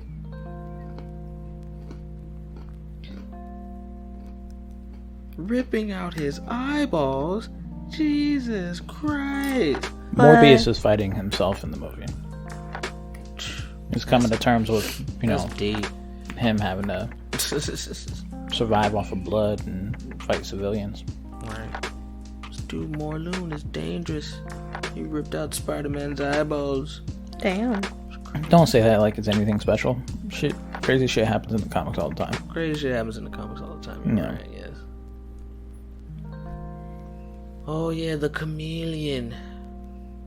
Is that who Morloon is? Hunt Spider-Man. No, that's not who that is. I just brought up the chameleon. That was another character that I was thinking about. That would be cool. I was like, I heard he was supposed to be in the Kraven movie. If they do the Kraven movie, like he's gonna be in there. I'm like, that's nice. See, have a whole separate Sinister Six. Yeah. I like that idea. Morloon's hunt spider characters. He is spider totems, if you will. That's what he says. I guess that's what the different spider people are called. The spider totems. Okay. I want to say that's in one of those more recent comic lines, like Superior Spider-Man. True. I want to say, and it's like another like Edge into the Spider-Verse type of event going on, or Edge of the Spider-Verse, whatever the fuck they call that shit. Spider-Geddon, whatever. Yes. Some shit like that. Some shit like that. It's one of those crossover events-ies thingies. But yeah, that's pretty much all I got to say about Spider-Man. Yeah. Don't really have much to say. We said a lot though already. We have said a lot, but like Speculations and speculations and stuff. Not that much. The Matrix just recently came out, and it has been getting a bad rep from a lot of like online reviewers and stuff like that. Like IGN gave it a 4 out of 10. I think IMDb gave it a bad review. Rotten Tomatoes gave it a bad review. CNN gave it a bad review. That's crazy. I don't fucking know why. That movie was great. I thought it was actually really good. It was solid and really enjoyable all the way through. Mm-hmm. Like, you've got Chauncey says that like a bunch of the movie is old movie from the first trilogy. At It's least not. a good 30% of the movie is reminiscence and flashbacks of the previous Barely trilogy. 5%. They're like super quick flashbacks. And then that whole scene where they're sitting in a room watching it on TV. I know you barely see it though. You do barely see it. I thought Yahya Abdul Mateen II, fucking mouthful of a name. I think he was really good. I'm excited to see what they do with him more throughout the series, because this is definitely not going to finish here. This is going to It's continue. not. They on. basically set up another trilogy, and that's so fucking crazy. Because now it's considered a new version of the Matrix. Like, you know, Neo fulfilled his duties at the end of The last Matrix, Matrix last Revolutions. Yeah, Matrix Revolutions. He fulfilled his duty. The machines upheld their part. They freed pretty much all the humans that wanted to be free from living in the Matrix or whatever the case may be. And then, you know, everybody else, they're staying in their little pods. Now there's this new thing that they got going on where the machines are working with the humans. Some of the machines, it kind of brought into light that it's not necessarily us versus them. Right. There are some machines that still want to help us out. Mm-hmm. So there's that storyline to it, because they're getting assistance from... They're no longer living in Zion. There's a new city that they've created for themselves called Io. In there they have digital sentients, which are, you know, different types of machines and shit like that, or different AI programs from the actual Matrix that are coming forth and like helping them build better technology. Like now they're finally able to, like, they've created an artificial sky that helps, you know, actual hydrate the air and stuff like that. They've grown strawberries and other plants and everything like that. So it's not as desolate as it was in the Yeah. previous three. Like, they're actually starting to advance.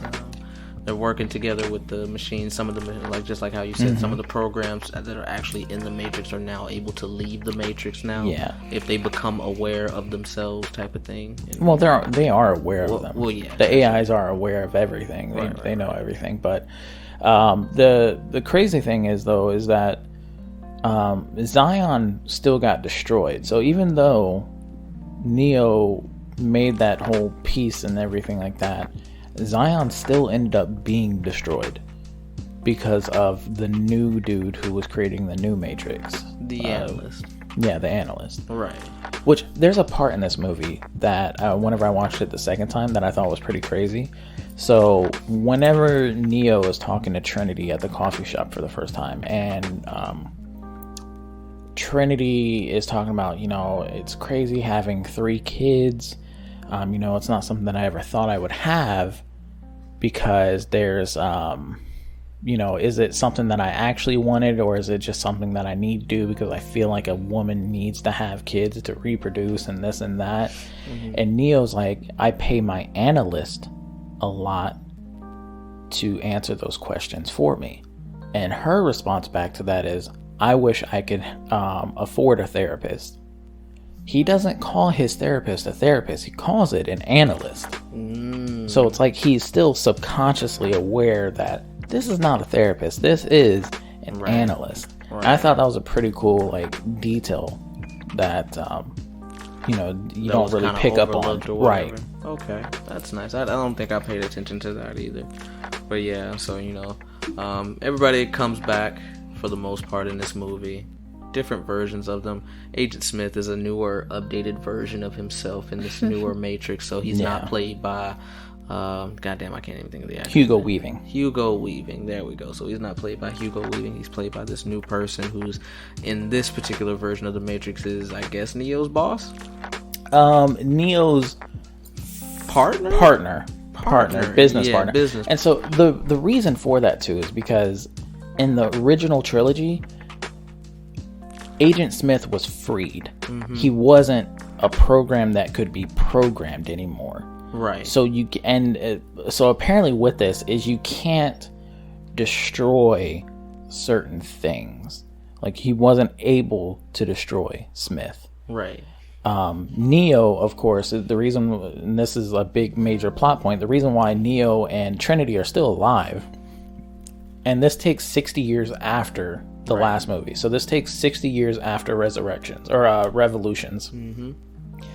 But the reason why Trinity and Neo are still alive is because this new analyst wanted to get them. They then healed their bodies, repaired their bodies pretty much.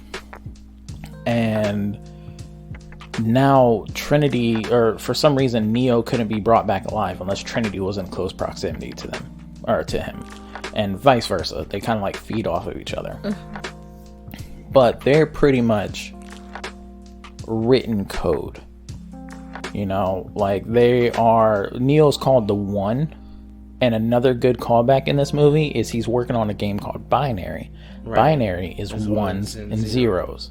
So not, whenever you write in binary code, it's never just 1 1 1 0. It's multiple ones, multiple zeros. And in the original trilogy, they said that there have been other ones. There are even other potential candidates to be the one. So you have these 2 ones next to each other. But Agent Smith was a 0 that turned into a 1. Yeah, that's how I interpreted it. There cannot be a 1 without the opposite side. And that's why you can't get rid of Smith at all. So he had to reprogram Smith to make Smith forget that he was Smith and turn him into Neo's boss, partner, yeah. So I thought that was a pretty cool detail as well. Watching it the second time, I tried to really pick out a lot of shit. Right, I feel you. The analyst is Neil Patrick Harris as well. Yeah, we did not reveal that information. Yeah, the analyst is Neil Patrick Harris, which is nice to watch because he kind of presents himself as a secondary villain in a way. Yeah, definitely. He plays a really good villain. He's pretty did. much the villain. Like, you know what I'm saying? Like, he wants to make... He's still pretty much just how the old analyst was. The dude in the all white in the white room with all the cameras around from the original... from the third movie. I don't think it was in the second movie. The second movie. The second movie. Yeah, it was the second movie. That's right. So, pretty much he's an old version of a newer version of that particular analyst. And he's still on the same premise that, you know what I'm saying? The Matrix has to be a certain way.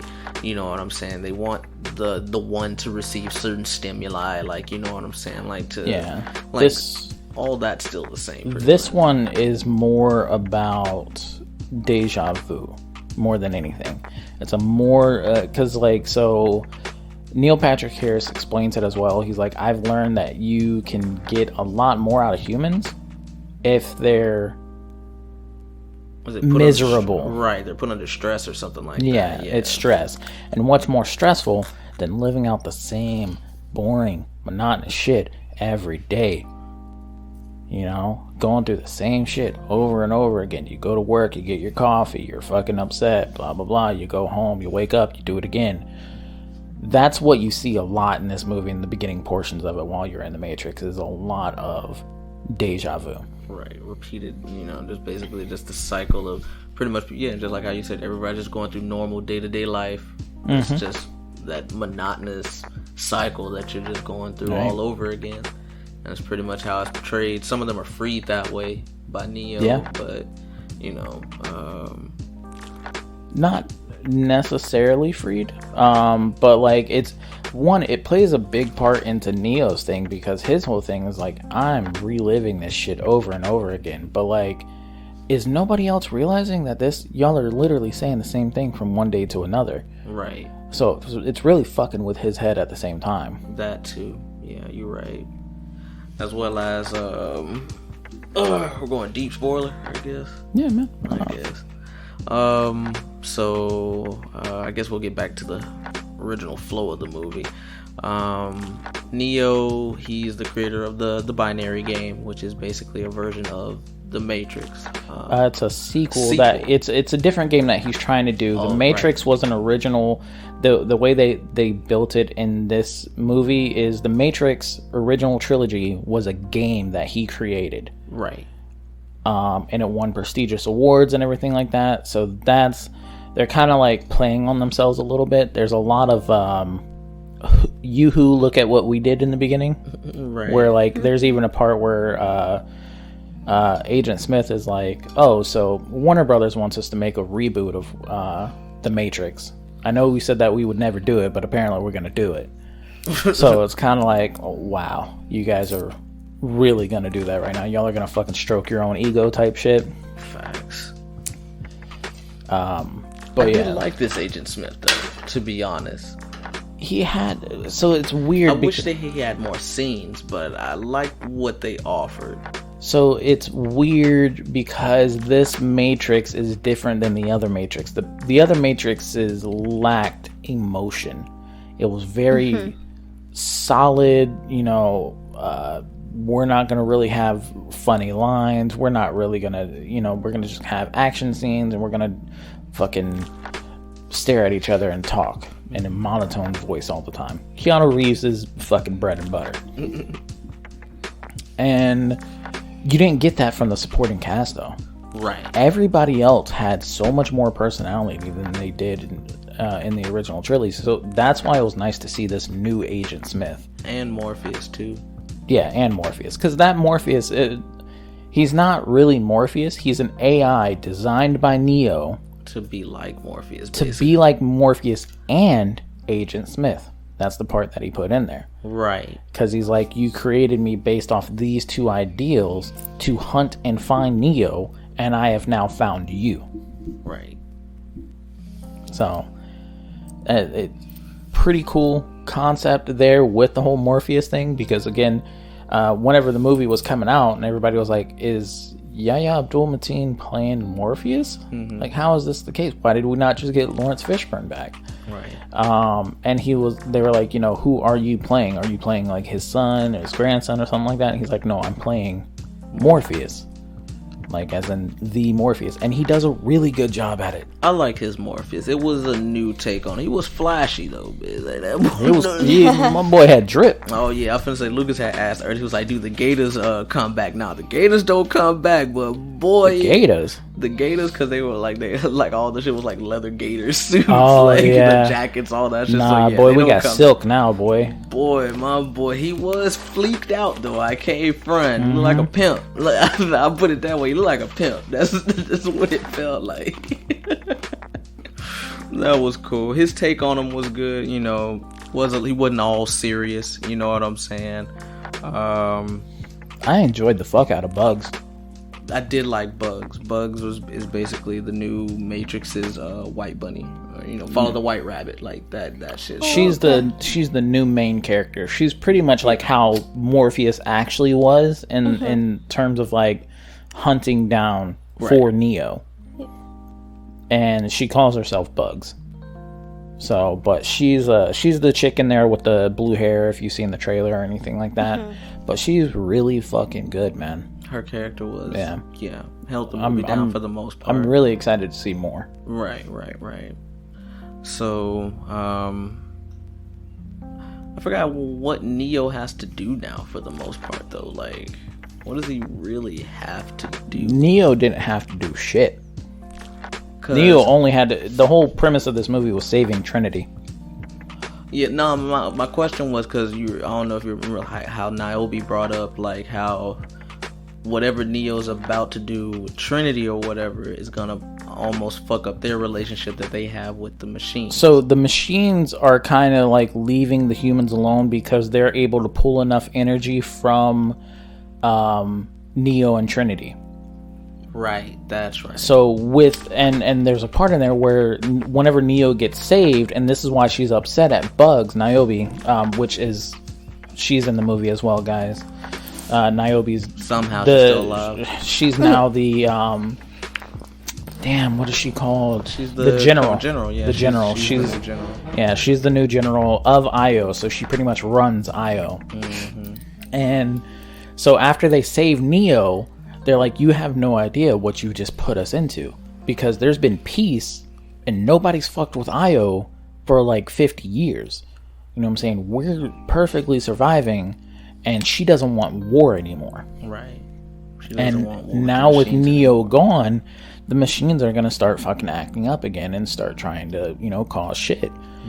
And whenever they go back into the Matrix to try and save Trinity, they run into the Merovingian, they run into Agent Smith. The Merovingian has been he's been going through it. Yeah, the poor guy.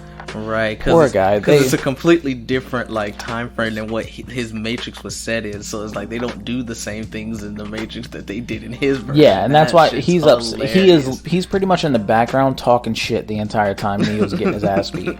He's like in the back talking about like, we had books, we had movies, we had wonderful food, and now you've got fucking reboots and blah blah blah and this and that and like and texting and shit like that. Yeah, he's like, I used to be able to whip out my cock and get it sucked and blah blah blah and this and that. Now I don't get any of that. Damn. And it's because they're also old programs right. that were not meant to be around in the original trilogy either.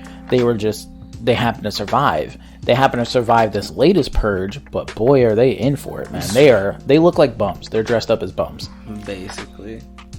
So Merovingian's a straight bum. But after that, they go to Trinity in the Matrix to try and save her, and that's where you run into Neil Patrick Harris as the analyst, as the main villain. Right. And he's just kind of like, look, I stopped them from pulling the plug, because really once you were gone, they're supposed to reboot this whole Matrix and kill a shit ton of people, but I stopped them from doing that because this is the best that we've done so far. I've managed to produce high numbers with you two. Right. So your option, what the previous analyst was able to do. Right. Yeah. He's like, so your option is come back, get the fuck in your pod, relax and be fucking chill. I'll create a better world for you. Or Trinity dies. So you make your fucking choice. And then so they then go out of the Matrix. They talk with the general, and they talk with Sati, who was in the third Matrix movie, who's like the little girl that was with the Oracle. She's the new Oracle. The little girl that was the little Indian girl that was at the train station. Okay. With her mother and father or whatever. And then she's later on seen at the end of Matrix 3 with the Oracle. She becomes the new Oracle in this movie. Not really. There's no new Oracle. Yeah, I guess. She's really a program that should never exist, and she's just been hiding for the most part. But she has information that could possibly save Trinity. So Neo pretty much comes to a standstill, or like a negotiation with Neil Patrick Harris's character, and it's just kind of like, yo, we're gonna leave it up to Trinity. If she wants to leave with me, you'll let us leave. If she doesn't, then I'll go ahead and get back into my pod, and you can, fucking treat us the same way that you've been treating us. Right. And that's when all hell breaks loose, because of course Trinity is gonna choose Neo. Fucking fighting starts happening. Bang, bang, bang. Bop, bop, bop. Shit like that. That's the big final climactic scene, which lasts for fucking ever, dude. It takes so fucking long. From it was nighttime to from sunrise. fucking sunrise, right? But like, the thing that I do hate about this movie is the shooting. So many times somebody should have been shot and killed, but they just never were. Because like it's not like they're dodging bullets. There is no more bullet time that they're doing. Nobody's slowing down and like literally dodging bullets. No, they're just not getting hit. Like they're in a crowded bar surrounded by cops. There's Neo, Trinity, and like 5 other people, and bullets are flying fucking everywhere, and nobody's getting hit outside of the bad people. Like, no. So many of y'all should be fucked up.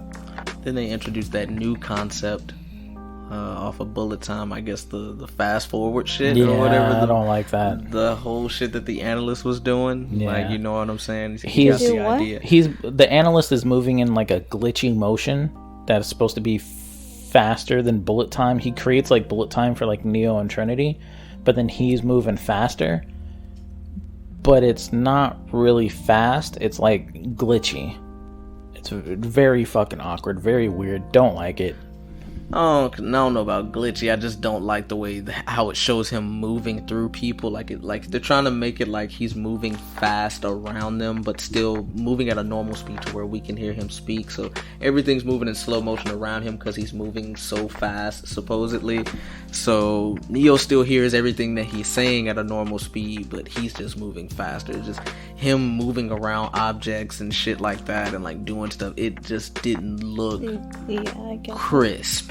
Mm-hmm. Like it could be, it should be interpreted a different way, or they should be doing that a little bit different to where that comes across as he's moving fast, because it does look weird. I don't know about glitchy, but it does look weird, like just how it's paced. It looks weird. The fuck I was gonna say about that? No, I don't think I was gonna say nothing about that. Yeah. All right, continue. Sorry.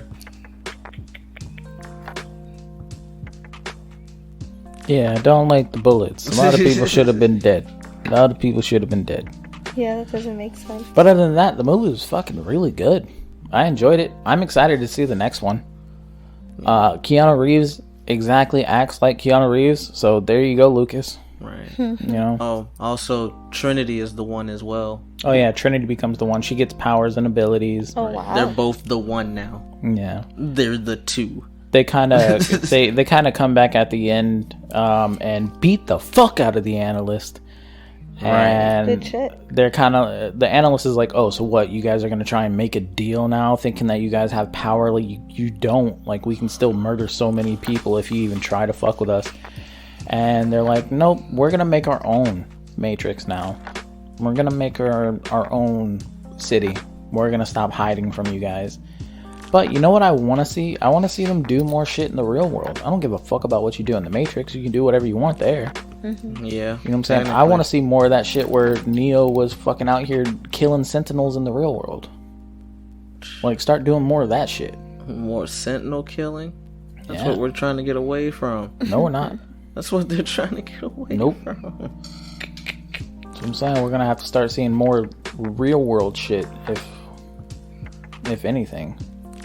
There was a lot of little hints and little tidbit things about society they was throwing in there that was pretty cool. Yeah, a little bit, not enough. A little bit. Yeah. My mom used to have a dog named Little Bit. Oh yeah, a little bit. Yeah, she died. We had that dog for like 20 years. She died just a little bit. A little bit ago, yeah. She died Just a little bit, little bit, a little bit, not long ago. It's a banger of a song. It's a banger of a song, but Jesus Christ, a little bit in love with you. But anyways, that's the review on The Matrix Resurrections. Yeah. What do we got next there, Sparky? I don't think we watched it. Encanto, you lying yes. piece of shit. That's why I don't ever rely on you. It's My alright. fucking back is hurting from killing the show. Oh my god. What you the see what fuck? he does? He's talking shit. If it's not me, nobody does it. He's hurting my feelings, Lucas. He's been doing this so much. I'm just over here trying to enjoy these animal crackers in my soup, and I can't. Doop de loo, get some baby crackers. You want some? Yes. Do you deserve some? No. That's what the women say whenever I I ask. know. He treats me like his horse. Thank you, sir. I enjoyed Encanto. Encanto was great. I almost cried. Yeah. Yeah, I almost cried. Where? We'll get to that, I guess, but At the end, whenever they were building the house and everything like that, it was very heartfelt. oh, I enjoyed it so much. Yeah. Look at that. Encanto. Enchantment in Spanish. So it's about Is that what it is? Yes. Huh. So it's about a family in Colombia who were on the run. They were being hunted down by the British Crusaders. Conquistadors, man. Conquistadors. I don't know. Neighboring village, who cares, man? Yeah, they It's were not a hunted- fucking important part. It's kind of important. So they were being hunted down. It's a husband and wife, and I want to say they had 3 children at the time. Yeah, they were running away with their 3 children, and a bunch of other villagers, right? The entire Man, so yeah, man, it's fuck, man. It's about the Encanto's let him do about a it. movie about this family in Colombia, and they all got fucking special powers and shit like that. And, you know, the fucking grandmother, she had 3 kids, and then from there the family spawned out into more. So pretty much what it is, once they all become of age, there's this magic candle that was gifted to them that grants powers and abilities to each and every single one of them, outside of Maribel. Maribel is the main star of this show, of the movie. he's so good at this.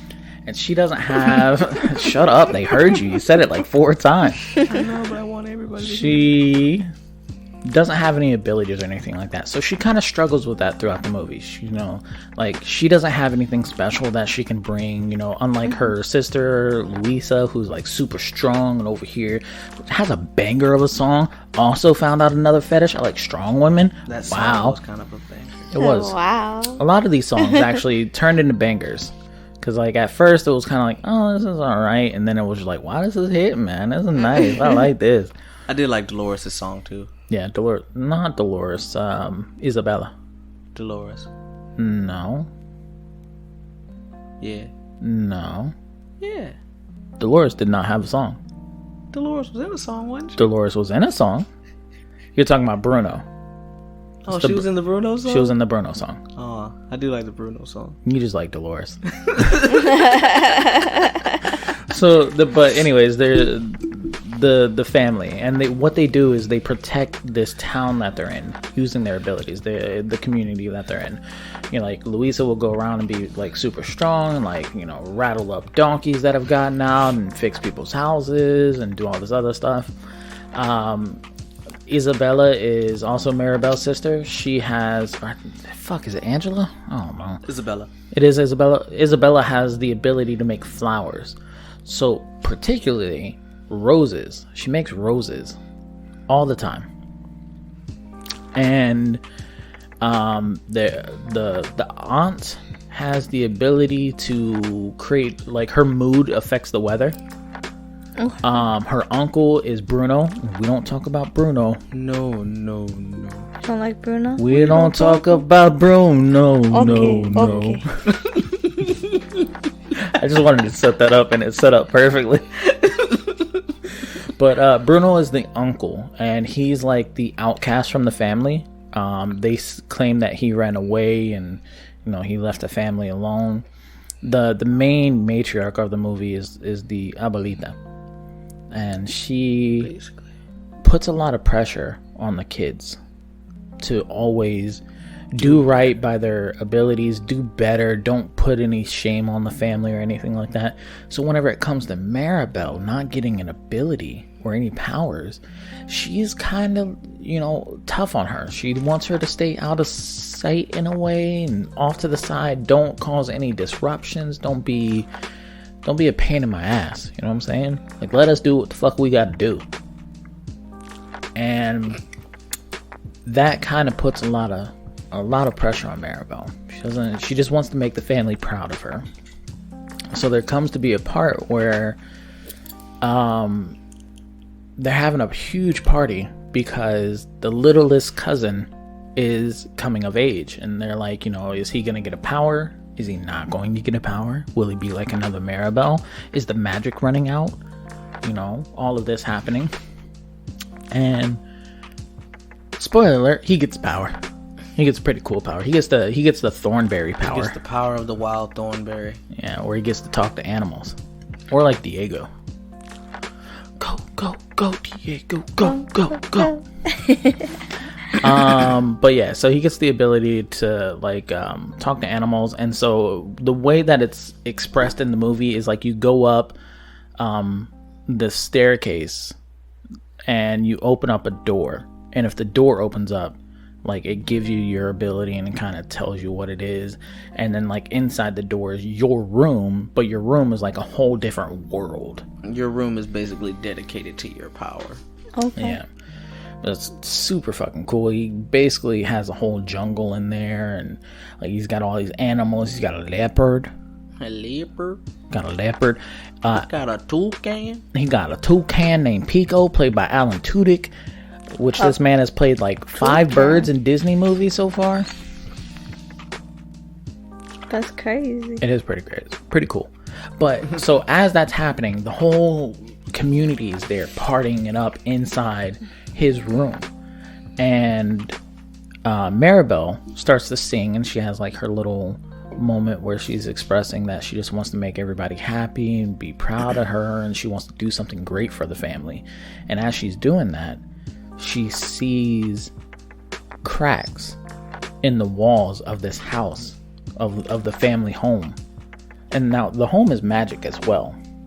Mm-hmm. It has its own personality and everything. So, but she starts to see cracks in the home, and so she runs back and she's like, "Mama, Papa, the cracks, they're in the home." I don't know why she's Italian. Mama, Papa, the cracks are in the home. They come quick. They come quick. The candle. The meatball. The candle almost went out. But she pretty much stops the party and brings everybody out and is like, "Look, that's the fucking house. There's cracks everywhere." There are no cracks to be found. The house looks perfectly fine. And so the grandmother is like, "Yo, stop fucking up." You know what I'm saying? This is a fucking party. Like Bruno. You know what I'm saying? This is a fucking party. I don't need you to be fucking up right now. But of course, she's not gonna leave it alone. She thinks that something's happening and the magic is being ruined. And she decides to try and look into it. And she gets a little bit of information from her family members, and she decides that she needs to go look into Bruno's room. She goes and looks in Bruno's room and finds a mysterious prophecy which this was Bruno's ability, is to predict the future in a way. Clairvoyance, in a sense. Clairvoyance, yeah. And she finds a picture made out of glass that has the house breaking down, but her in the center of it. But then if you shift it one way, the house is perfectly fine. You shift it the other way, the house is broken. So it's like she could either be the savior of the house or she could be the destroyer of the house. And so she takes that information, tries to hide it, doesn't want anybody to find out about it, but she still wants to look into it to see what's going to cause the issue. And it comes up that she has to, her and her sister don't get along, Isabella. They hate each other because Isabella's perfect and has to be perfect, and she always talks shit on Maribel. But throughout the movie, you find out that really what it is Isabella doesn't want to be perfect. She feels pressured all the time to be this perfect rose that she makes, you know? And she's envious of Maribel because Maribel gets to be Maribel. She doesn't have to worry about any type of judgment or pressure to perform more than whatever. And she's, you know, she's like, I just want to be me. And then as she's sitting there, she starts to make a cactus instead of a rose. And she's like, I made something that I've never made before, and it's not perfect. It's great. And then her and her sister have like this little sing-along thing, and then they like come to terms with each other and like, wow, like I do love you, I love me, I love wanting to be able to do these crazy things that I've never done before, thank you so much. And then they hug, but then the grandma finds out, and she's like, what the fuck, Maribel? Bro, like I told you, like you got this bitch over here throwing fucking orange powder everywhere, making fucking cacti. We don't want fucking cacti in this village, bitch. Why you got her acting like this, bruh? You got Luisa over here freaking out. Now she doesn't even have her super strength anymore. Stop fucking with these people. And Maribel's like, you old greasy bitty bitch. Okay?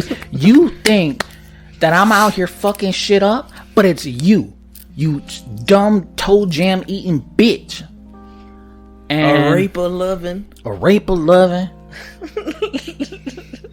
con queso loving, Maribel hating ass bitch. And she's like, you're the reason why this family's going to shit. You're the whole fucking reason for it. This house is getting cracks in it because of you old dirty dusty bitch. And then the house starts cracking and breaking and falling down. And everybody has to rush outside. But Maribel's like, nah, I need to save that fucking magic candle up there. So she starts running up there and she's like, I'm gonna get this fucking candle. She gets the candle. But by the time she gets back to the ground, candle's gone.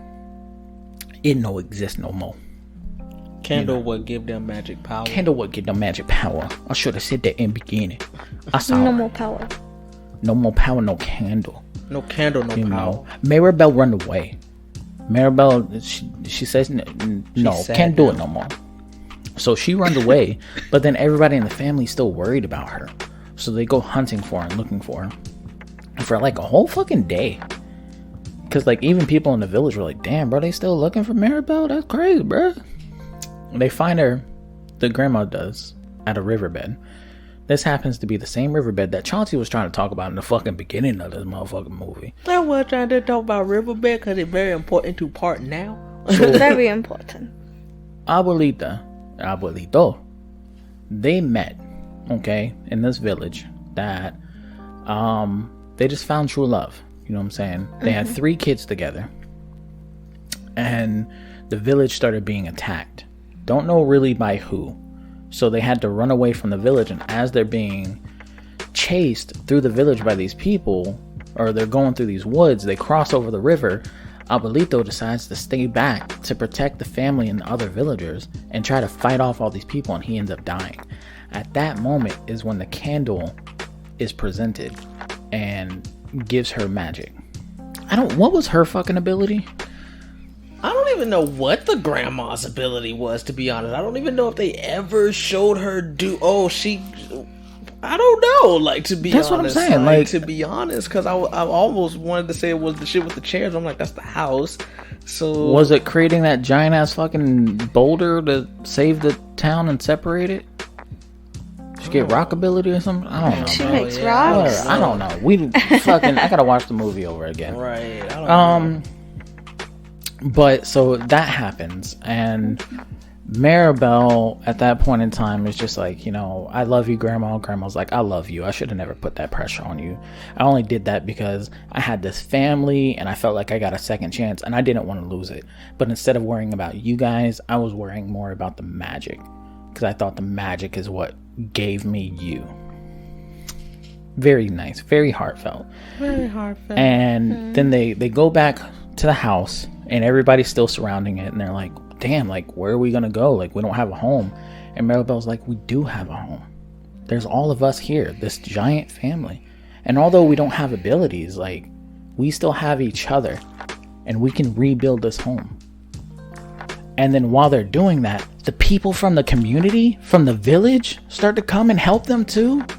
And they're all like fucking building this house up together because, of course, the Madrigal family, which is Maribel and her family, have done so much for the community that now the community is giving back. And it's like such this beautiful, heartfelt moment from everybody. There's a song, there's like a little, dance number thing that's going on. Very cute. And I had to fight back tears because it was very sweet. That's 10 out of 10 on the Toretto scale. And then, at the very end, one of the big major things in this movie is that they didn't have, or like how I told you, you get a room. You know what I'm saying? Whenever you get a special power. Since Maribel didn't get a power, she never got a room. So she didn't have her own door or anything like that. She didn't have her own room. Right. So she had to sleep in the nursery with fucking babies, if there was ever one. But so at the end of it, they like rebuilt the house, and then they're like, this house just needs a doorknob.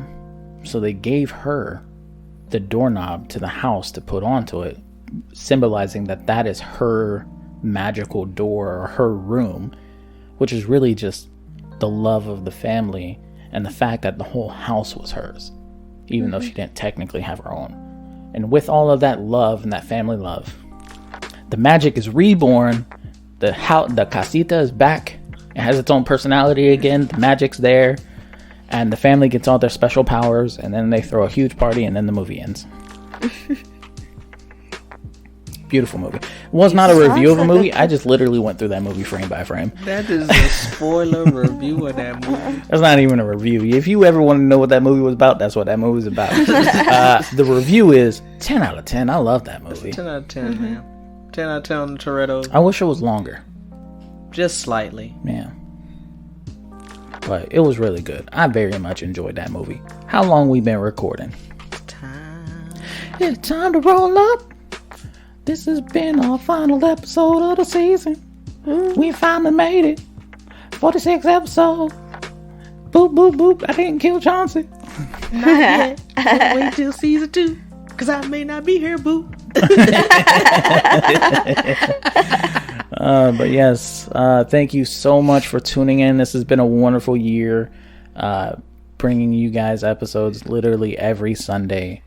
I love it. Can't wait to do more for season 2. This is going to be Teddy signing off. Chauncey signing off, but I'll be back. Hopefully. And thank you again for returning, Becca. Thank you for having me. We appreciate you.